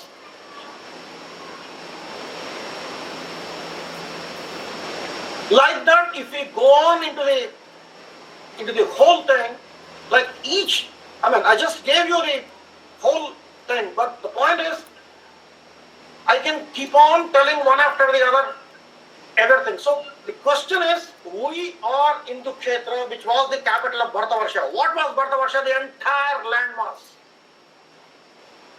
And we have a responsibility for the entire landmass. Because of us, it is destroyed. The destruction is so much that every once in 100 years, most of the countries from the Orient or West or East, they used to come to India to copy all the texts one time so that they will have a copy of it preserved there. They used to come from Burma, Nepal, Thailand, Laos, Cambodia, whatever we want to call it. All the countries used to come. And you know, most of these countries have been ruined by the British and Americans. 30% is the conversion rate. And almost all manuscripts in all these countries are burned. The first thing that go behind burning, forget about Nalanda burning. The British burned the main manuscript library in Ayodhya, not in India, Thailand. Ayodhya was the capital of Thailand. Million manuscripts were burned. And then they shifted it to Bangkok. Same thing happened at every point of time. At everywhere. And our narration is that British will save us. Our our narration is America will save us. Our narration is now Russia will save us. Now I'll tell you one thing. In 1998, where is the security threat comes to us? Despite all these limitations, Indian Army, Indian intelligence have done brilliant jobs. Some of their operations is unbelievable. I mean, it will be like a fairy tale going on. So one such incident is 1998, the nuclear explosions we have conducted. You could blink everybody and we are able to do it. Now, once it is done, there was a problem. That there was an intelligence failure on the part of the Western governments that we couldn't know that we are doing it. Because they have to hear the news from the CNN to figure out that India has done the explosions. It was a massive intelligence failure. And there are few times when in India we have done that. One is the daring escape of the Subhash Chandra Bose to Afghanistan. Second one is Ras Bihari Bose. Probably you would not have heard his name unless you read the Amar Chitrakathas. Ras Bihari Bose was the intelligence chief and the founder of the Indian National Army. 8,000 British spies were deployed to catch him. 8,000. I'm not telling the number wrong. 8,000. Full-time spies were deployed to catch Ras Bihari Bose, but they couldn't touch him. He escaped to Japan. He set up the Indian National Army and then gave it to Subhash Chandra Bose. That is one failure.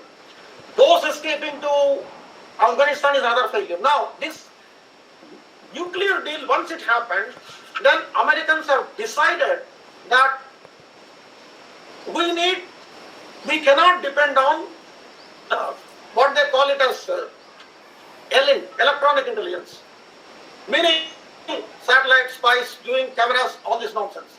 We want to have human intelligence. So a budget was deployed, $2.9 billion to convert left, right and center in India. It's an American official policy, intelligence policy.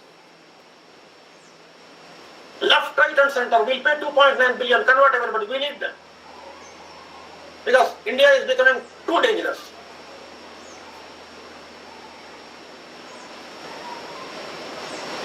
That particular issue, if you see, I will just show you one thing where we have a problem. Hold on one second.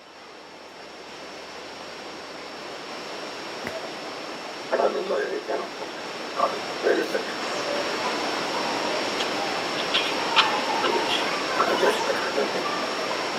Video. Right.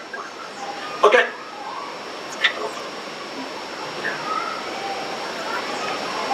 Okay. Can you see this? Can you see my screen? Hello? No. I am sharing my screen. Can you see it? No. Hold on. I will try to do that.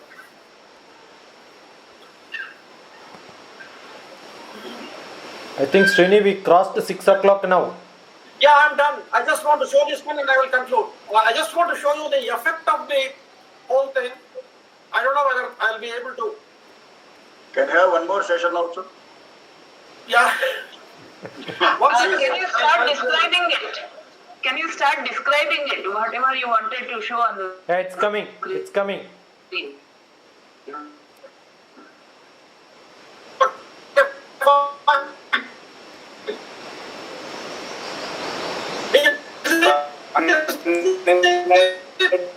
No, your sound is breaking when you are sharing.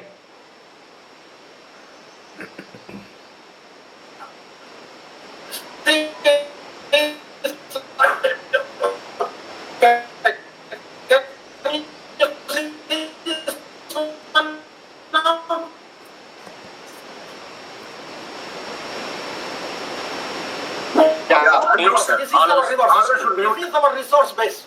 Okay, you can map these two. Almost all of them will be along the river lines. Now, this is where the Indian sedges are manufactured. Special economic zones. If you can look at it, they are covering East Coast and West Coast. And the problem is, all these areas have your naval command headquarters, forward bases, defense research, everything is situated in these dotted lines. And now,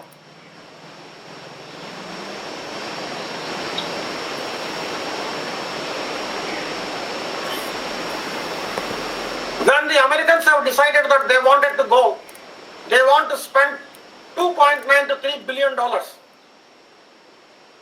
You see the conversion efforts all across the coastline. You cannot enter into India from land. Impossible for somebody to penetrate. You can only come from naval headquarters, naval area. And all these areas, you have the massive conversion of the things. And once you come here, northeast, this is all the US intelligence sponsored Christian conversion efforts. This is all the Saudi Arabia sponsored jihadi conversion efforts. So basically you are double and flipped all across around. And this is where your special economic zones are there, your defense is, the research is there, and this is here where they are going to do the things. Now, I'll show you one video probably if I have the time. There, it is the effect of the American intelligence operations on India.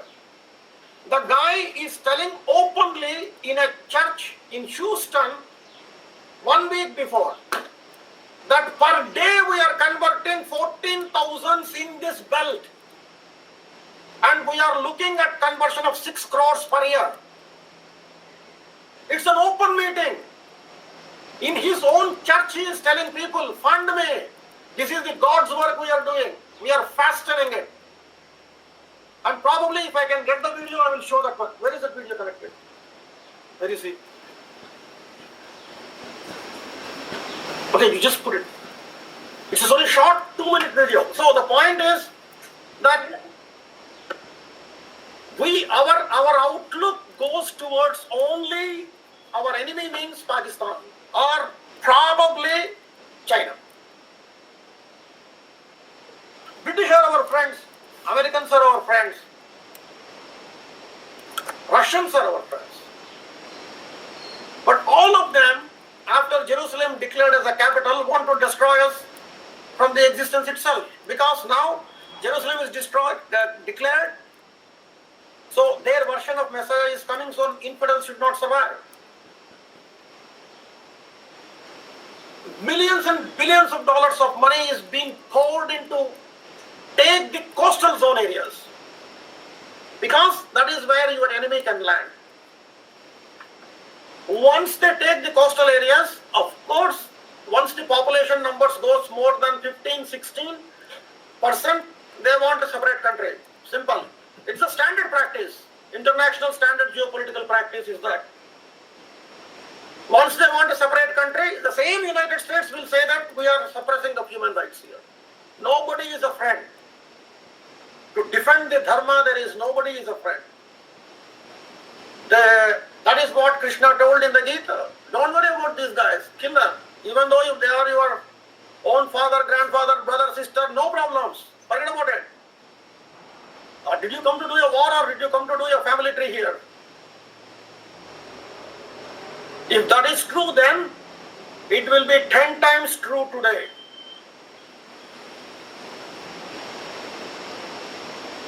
You know how the temple gold is valued? 1 rupee, 1 gram. Why? A brilliant argument was given by the executive officers. That gold price will be every day going up and down, so we cannot keep track of it. We are very busy. So what we do, we'll value the gold at 1 gram is 1 rupee. So now, on that calculation, in Tirumala Tirupati Devasthanams, if there is 1 kg of gold, that's enough. At 1 gram, 1 rupee, they will show the records, there is 200 kilos gold. We have this much value here, ready, no problem. Because we are valuing it at 1 rupee. What happened to the rest of the gold? Smuggled out, royally. Everybody is involved. Second thing, 3 temples gold you put in 1 bank and amount of gold for all the 3 temples when you ask it. Rest is out. Trillions and trillions of dollars worth of the money that has been given to the temples by the kings is for the dharma, not for private business. Even Harishchandra, when he donated his kingdom to the Vishwamitra, he said, Deva Brahmana Manyam. Other than Deva Brahmana Manyam, you can take my kingdom. Deva Manyam and Brahmana Manyam are not to be touched because they are for learning. Right now, every government, irrespective of where it is, what color shade is, temple property is most valuable thing to sell because it's the highest piece of real estate where no accounts are asked. Temple gold is the first one to be replaced. Temple diamonds are most one to be replaced. That will make, if you sell one, you have to give a great tribute to the Thiruvananthapuram kings. For 300 years, when the British want to loot you, rob you, wherever you can find, they make sure that the entire wealth that they had is safe underneath the Padmanabha temple. Nobody knows that, if the British would have known, the royal family would have gone a long time back. Till now, nobody knows. Now, what is the value of the total gold there? Now, it's not the point of the gold. That is where you have the archaeological evidence of the Mahodayapuram. The coins minted with the Saraswati on the back and the Aditya on the front and the flag of the Kashmiri kings. What is Kashmir? The complete India is Kashmir. The flag, those coins of the Romans, the coins that were there for 7,000 years back will prove you what your country and heritage is. Now, give 15 years, it will be emptied out. Nobody knows what is the value. They are saying it could be billion, it could be 10 billion, it could be 100 billion, it could be trillion, it could be 1.4 trillion, or it could be $10 trillion worth of gold only. Forget about diamonds. Nobody has taken the calculation of it. If one temple has that much, you can forget about the black money bringing out of India. Give it as a gift to whatever countries that robbed you. You don't need to worry about it. The amount of destruction in the name of the state versus central politics in management of the temples that we have done is a classic example that we have destroyed our own country. As the temple diamonds are looted, temple gold is looted, temple land is sold, we have created multi-billion, trillion-dollar foreign black money accounts, including in India. We are all responsible for it. We are all. The whole concept of the structure that we are talking, no king has said when they set up the temple that it belonged to me or my area. Very strangely, unfortunately, we say that Tirumala belongs to Andhra Pradesh, some other Srirangam belongs to Tamil Nadu, Padmanabha Kshetra belongs to Kerala government. No, they are not meant for that. The Tirunanthapuram Empire, 4 districts of it is in now Tamil Nadu. British have broken it. The idea of the state, what we have, is non-existent at that time. The entire, what is the total black money outside of India? Whatever figure you bring it, we have the account numbers also. If you want, we can give you no issue on that. 30 times black money is inside India. Bring that one out first. Even if a 10% if you bring out, you can have your roads paved with gold. Over and above that, we want to control the temples. In 10 years, it will be done.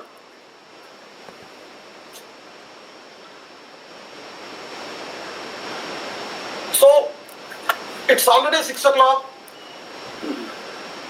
If what we want to do, we wanted to go, see, last 6 years back also when we gave lectures, We were talking about a narration of India this way, that way. But 6 years of my silence, because I need to know what we need to know. Now, what we want to do. What Shankara has done 7,000 years, 10,000 years, if we figure out when he did it, apart from the 700 version of the narration of the British. We have to do the same thing. Set up the learning centers. Transfer the knowledge to the next generation that comes on. There are brilliant IAS officers. They are excellent IPS officers. Absolutely fabulous things are being done by the Indian Army. We have read some of them. Most of them, they don't claim, they don't say, they don't boast. Excellent guys. They know what to do for the country. We have to set up these kind of learning centers like what Shankara has done. That is what probably he has done that time too, to save the mankind and remaining universe, or remaining the earth, remaining Bharatavarsha from the destruction. That is what we have to do. There will be people in so many different walks of life. They may have an excellent ideas. Bring it. Take the knowledge. Share it. Take it to the people. It's ultimately the people who will decide how this should be protected. Do you want your temples to be looted? Do you want your temples to be made into commercial centers? Gold sold out. Replace it with the duplicate gold. 3 temples gold put in one bank and show one temple gold, other 2 temples clear it out.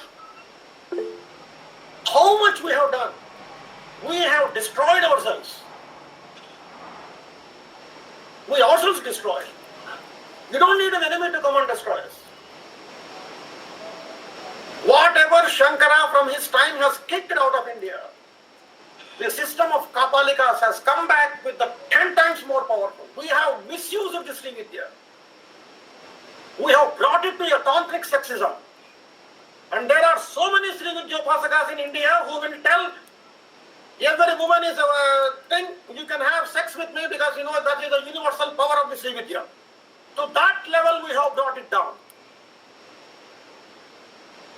And whatever has been said that these Panchamakaras, we should not do this.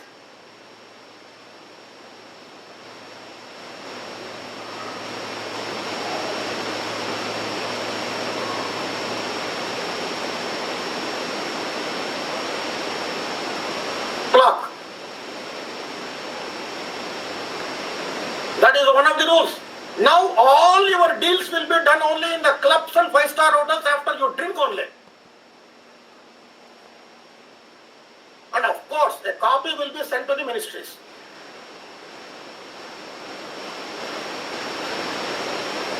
And not only that, we are destroying the most brilliant creative mind of the whatever the remaining part of the Bharatavarsha or the India right now is.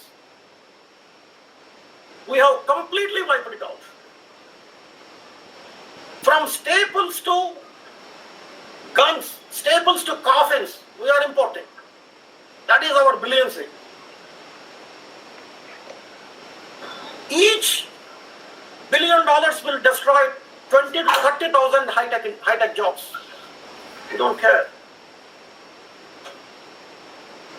The France and Russia has gone to the organic farming. Completely. They banned completely chemical fertilizer agricultural business. 2 years before, 1 year before. India is the largest importer of the pesticides. Why?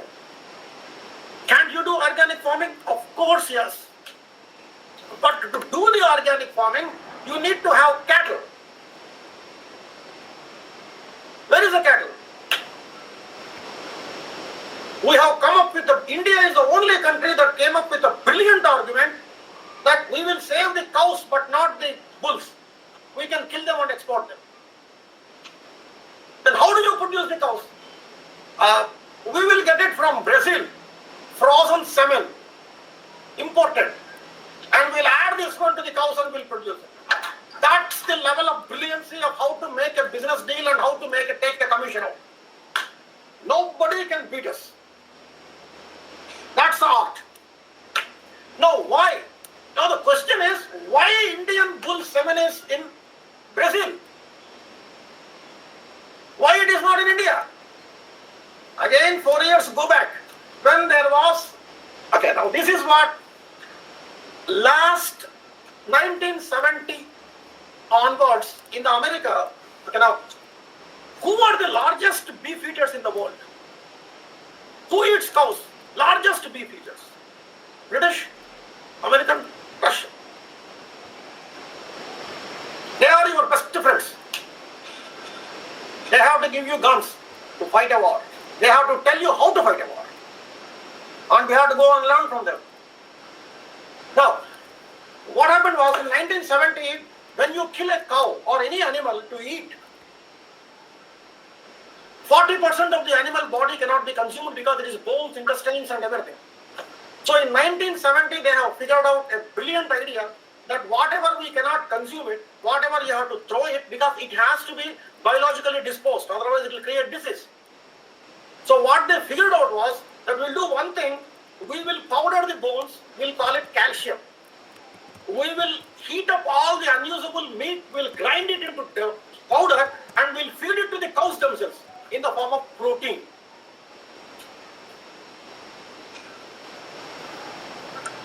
In the form of protein. So from 1970 to 1980, Srinivas, the rendering industry has come out to such a level where in 1985, the cow's milk became poison because the cow in America is eating its own cow meat. They are cannibalizing it. So then the American agriculture industry, because they want to save it, they said find out which cows in the world can resist this particular virus that hit the cows first. That is called mad cow. From there your diseases and viruses start spreading. They wanted to find out which cows can stop it. The only thing they found out is the Indian cows will stop it. From that time, for 4 years, there was a smuggling of the Indian bulls left, right and center out of India, and now we come up with an argument and say that, bulls need not survive. Anyway, so finally, I wanted to thank everybody. What we are going to do, I told already to Shashkumar that this is the time for starting. You have to become simultaneously Brahma, Kshatriya, Vaishya, Shudra, all in one, to save Bharatavarsha. Because the Parashurama time, the only problem was Kshatriyas. So he said, Agre Chatvari Vedaha Parshve Astra Shastraha Idam Brahmam Idam Kshatram Shapadapi Sharadapi. It took. But now you have to become all four. You want to save it. You have to be a guru, you have to be a teacher, you have to be a servant, as well as you have to be a one who can market this knowledge out.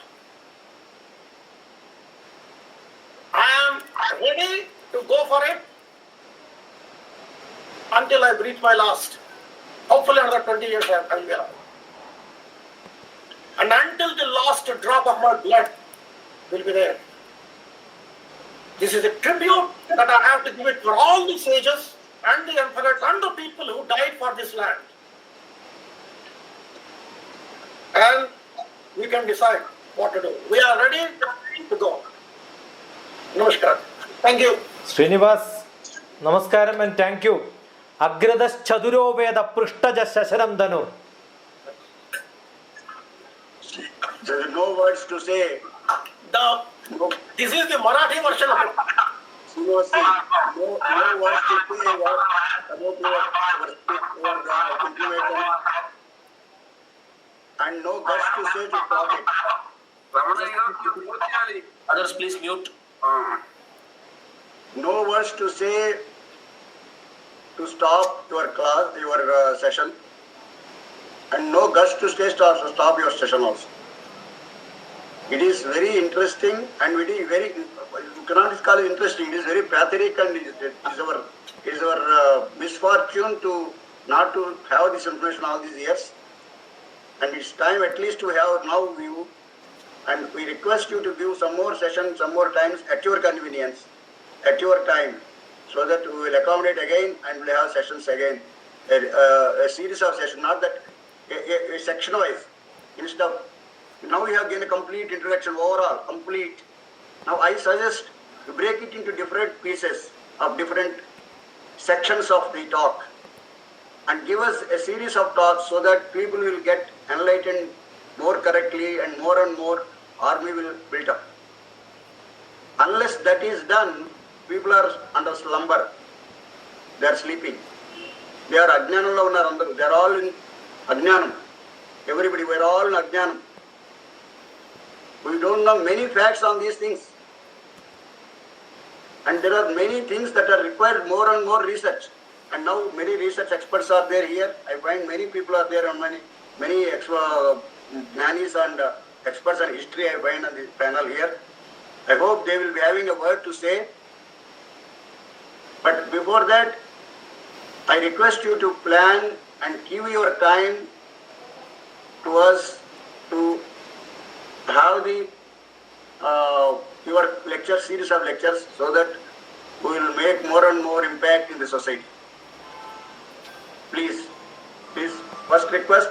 Then now we should go. If anybody would like to speak a few words for a half minute like that, can come forward because so that they can introduce. And I request before that, I request everybody, historians, mainly historians and the people who have done sufficient work, considerable work in the society till now. Please give their numbers. I pray them.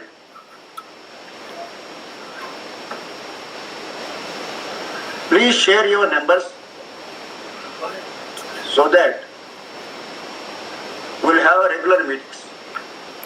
Can we have a group for this WhatsApp, sir? Yeah, tomorrow we are going to have a meeting on June, and we are going to have work on this only, mainly temples, conducted by Mr. M.A. Sastry, ex Andhra Bhumi Chief Editor. Editor Andhra Bhumi. So 3 on this. That will be a closed door meeting right now, and we add more and more people. Yeah. So that meeting, Srinivas, please attend tomorrow that meeting, Sunday evening at 5 p.m. And TP also please. And who are in the history field now, before Sudarshan Rao Garu talk their concluding remarks, anybody wants to speak, please speak. Start. People who has the knowledge on this job. Dr. Akila Rao, can I have a word just about a minute? Kalalji, please, you are a military man and there are so many military facts have been told there. Yes. Actually, it's an excellent, enlightening talk. I won't go much into that. I'll just take a minute. I'm right now in Rishikesh at the right place where I'm doing a little Padhyaya. Now, I just want to say that, there are so many issues which are bring out. I would like to sort of at some other point of time. I have a suggestion. If you can have a website wherein all these articles, research articles can be put out, because there's so much of information flowing in. Secondly, I just want to share with you all that I was very lucky that I served in Longawala. And I have seen that temple. I've been there for 2 years. I know what it's like. Secondly, thirdly, in Kandahar, I was there at that Krishna Ganga river. We call it Krishna Ganga and Pakistanis call it Neelam. So I've been very fortunate in this thing. And the last thing which I want to tell you is National Manuscript Mission in 2003, just at the fag end of Vajpayee's government, it was set up. So all is not law. Now this is an autonomous body under the Ministry of Culture. And we have regional centers, 32 regional centers, including the topmost being at Bhandarkar Institute in Pune, wherein all these manuscripts are now being collected. But what the gentleman, Mr. Srinivas, said is very true. It is only a fraction of what we have got. We have more than 14 million manuscripts which are still, which have been identified and not traceable. And this comes under, it's an autonomous body, but we have just been collecting and conserving. There's no research being done on that. I was a part of that. I had gone to London. They have more than 2 million manuscripts. They give it at 4 pounds per 1 hour. And that too, there's a lot of procedure which goes into. Russia has got 6 million of this in Kazakhstan, Kyrgyzstan, all those areas which is contiguous to Kashmir. So one can talk on that. I would just like to thank Dr. Mr. Srinivas, and I would like to get associated because I'm into research. Basically history and military history. I've written a couple of books and a lot of articles. I would like to be part of this thing and share with you whenever you have time. Thank you so much.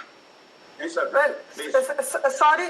sorry to barge in without permission, but I think the gentleman who spoke before me talked of the National Mission for Manuscripts, and since I have been the director of that National Mission for Manuscripts for more than 4 years, I would love to share my experience of working, and also the fact that the National Mission for Manuscripts is in the doldrums now, and also the fact how the system can scuttle very brilliant suggestions and proposals, and how the NMM has not been able to harvest its full potential.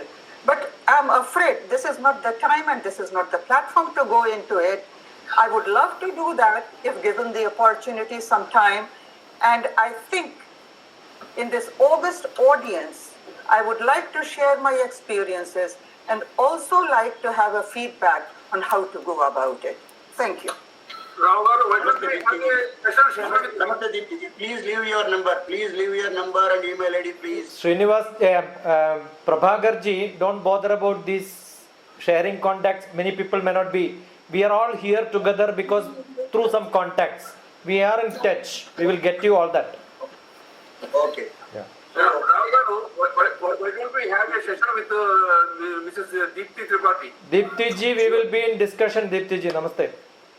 Deepti ji, please. I Deepti would ji, please appreciate that. Please give your number, etc., so that we'll be in touch with you and we'll arrange a meeting with you. Please. Of course, of course. Gopinath ji has all my coordinates, so you can get it from him. My email ID, my phone number, my WhatsApp, everything is there with Mr. Gopinath. Mr. Gopinath, I don't have which Akela Saab, we have contact. I told you already. Don't bother. Okay, sir. Okay, We sir. are Thank from you. the Santhigiri group. I leave it to teach me all this. Yeah, we are working together in that global initiative. Sure. Yeah. So anybody else would like to this? Deveji from Aditya Temple is there. Please, Deveji. Last week, with the permission of the August body and our Guruji, I said that there was a lot of hope that Mr. Srinivas ji would delve something about the supramental transformation that should occur and which is happening also, like the Meru coming up, all these things. Anyway, we are eagerly awaiting for that. Definitely we will delve on those topics. Thank you. Deveji. Anybody else? Any other historian? Deveji, please. I just want to ask because I know Dipti ji, she has done wonderful work and she can be of immense value to us for manuscripts. But one thing I want to ask is, there is carbon-14 method, and which is a scientific method to find out the time of any particular object. Can we use carbon-14 method for marine archaeology and try to come what is the age of that particular thing? Can we do that? No, the carbon dating is used only on the organic matter but not on the stone. No, but organic matter, there are bones available. Right, if the bones are available, yes, 100%.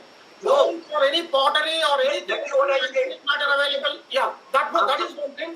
And the second one is second method is called sonoluminescence, whereby if you can find out when first time the virgin soil has been dug, that could be dated. So Yes. you cannot say when the stone is created, but you can say when the stone is put in its place. Because Yes, so- virgin soil, once you dig it out, it interacts with the light and the impression of the light will be there. So sonoluminescence can be used to date that. But irrespective of what it is, we have a standard format, 3 meters per year, sea is advancing. The total earth is covered now by 70% of the water. 30% is only remaining. So basically that means that there are cities all the way down, each and every cycle could be turned back to go and see that it is there. So whatever the Puranas have said, It is true at least for the Jambu Dvipa. Now the question is, where are all the other Dvipas? Where did they go? When 98.5% of the whole matter in the universe itself is missing, you are wanted to find out about, you are now in the last part of the universe. Every scientist is saying you are 2.5% only there. Matter is gone, energy is only there, we don't know. We can take that topic where the other things have gone later part. And so so the question is, it could be dated, no issue. The information more and more, the more and more, the information more and more needs to be proof of Manu giving his 7 sons his whole earth as a kingdom. 7 Dvipas and 7 sons. That proves that it is correct. And all Puranas in the first chapter they told them this only. All 18 chapters say this only. That Manu has surveyed whole India and given to 7 sons. Whole earth is surveyed and given to 7 sons. So that is a fact. It looks like that. So now let us, Daveji, please give your number. And others, please. Anybody else? Please give your numbers in chat. Ramana, you want to say something? Yeah, please. Thank you, sir. So thank you very much for Srinivas and Najas. He has given a very good lecture, enlightening us with unknown facts. So how does the distortion of our history, our Bharatavarsha, so has taken place by these British and the West. And there are so many historians like Sudarshan Rao and other Madam DrTPS and other historians. So they must definitely agree with the version, whatever our Srinivasan has said. So because his lecture was very authenticated, it was very authenticated, I feel, because he has quoted so many facts in his visuals as well as texts and then manuscripts. The Bharatavarsha is not the only India, but Bharatavarsha is the entire universe. The entire earth is our Bharatavarsha. He has proved it that Bharatavarsha is not one singular one on 3 or more. Yes, more than that. He has proved with the facts. So I am very thankful for that for a particular lecture. And at the same time, I request him to deliver more and more lectures of this sort in future also in this forum. So with this, I thank you for that. I convey my gratitude. This is all. I would like to say. Yes, thank you. Srinivas, I think the conclusion should be. And yes, also one more thing, I would like to add. So you can focus on these distortions, whatever they have taken place.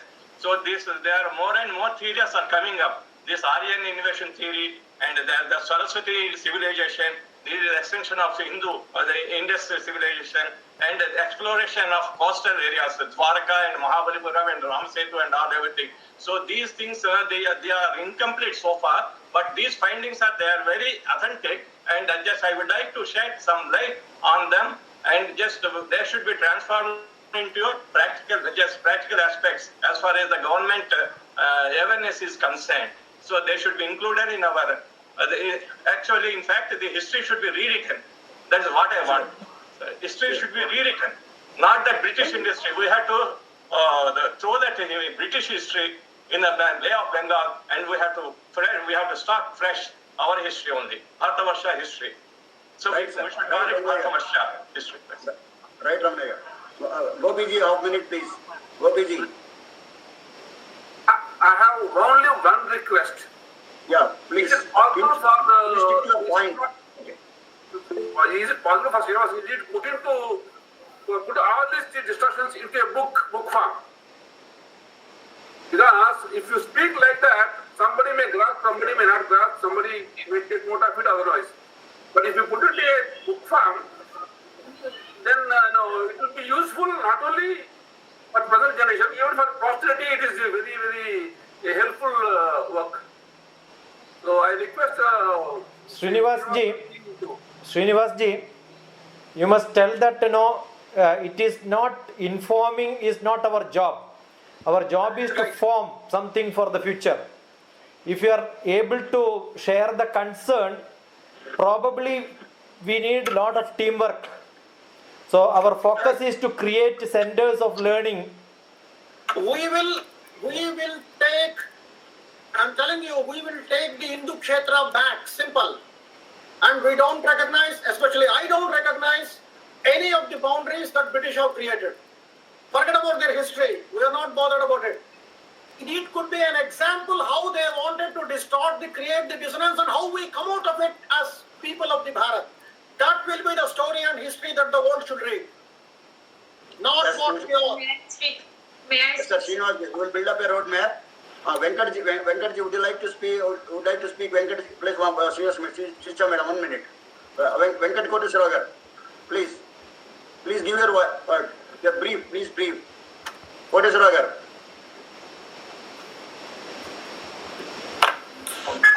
Unmute. Koteswara, Unmute. unmute and talk. Srini's book will be published soon, right, Srini? Srini, you must tell that your book is getting published soon. Which one? Your book is going to come on this Bharatavarsha. Yes, we are writing two. One is on because of the last 4 years I was trying to figure out myself. I didn't write, but the title will be Kashmir, the abundant heart and soul of dead India. Okay, let us now. I prefer all different kinds of Bharatavarsha's, that where we messed up, where we are able to not to do, and then what we need to do. Basically, that is what most important. We have to take it back. If you go out and look, it doesn't look either Bharatavarsha or India. The amount of the filth we have collected in the cities, the amount of dirty conditions we live, the amount of compromises we make towards the civic life or spiritual life, it's unimaginable. Is it the death of the money? No. We are the automatic banking machine for every country in the world. For every defense deal, for every other deal, whatever you do, we are the ATM. We are funding it. Srini, tell the brand Lotus. Hello. Srini, I prefer historians to come forward and speak, please, instead of social workers. We are all supposed to support this historians. First, let us understand what historians say. There is a claim from Srinivas, there is a point from Srinivas that is being happening. This is a fact. And we all agree with that. But now historians who are all working their whole lifetime should come forward and speak what is going to be. One by one, please. Please,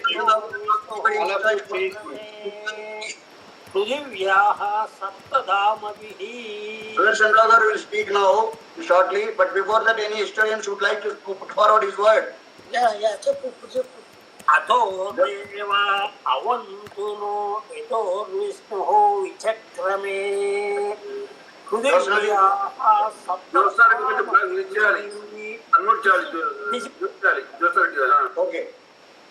Okay. Now I think historians are not coming forward, anybody else. So I request Sudarshan Rao Garu, one second. Tell me, Srinivas. I just want to play a video. It came out now, and I will try to show it just 2 minutes, and after that we'll close it. Okay. I'm going to share it. Just listen to that. How courageously a person can say.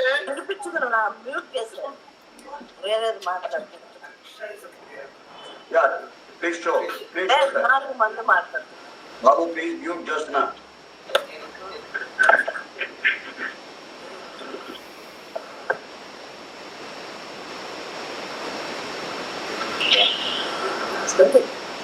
Okay.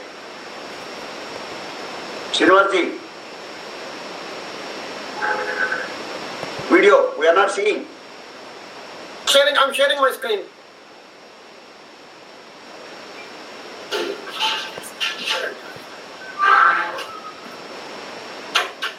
Play it.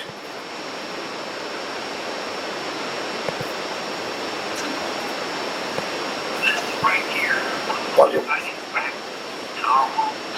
Volume. 44,000 Indians idolatry today and embrace Jesus. Now I use that in a kind of just a general, denominational type of term. 14,000 every single day, click. You might hear to that. What an open door! When a young person there decides they're no longer going to worship rocks and sticks and stones and critters. Then it's not properly presented. That's when they come. No, the voice is not. Subtitles are there, sir. Everywhere you see a name and a dot is a place the Church of Christ India Missions has a significant evangelistic work going, and each one of those places acts as a hub to reach out into neighboring states, neighboring districts, neighboring neighborhoods, neighboring whatever happens to be neighboring. And this is our report from last year. A lot of numbers up here. I want to particularly draw your mind to this right here, this column. This is the number of gospel meetings last year. We have a million gospel meetings in India, and I explained what those were during our Bible class and our Audio is not clear. Yeah, I will send the video to you. I will share it. You can have it clearly. No issue. That is clear. This is captions are there.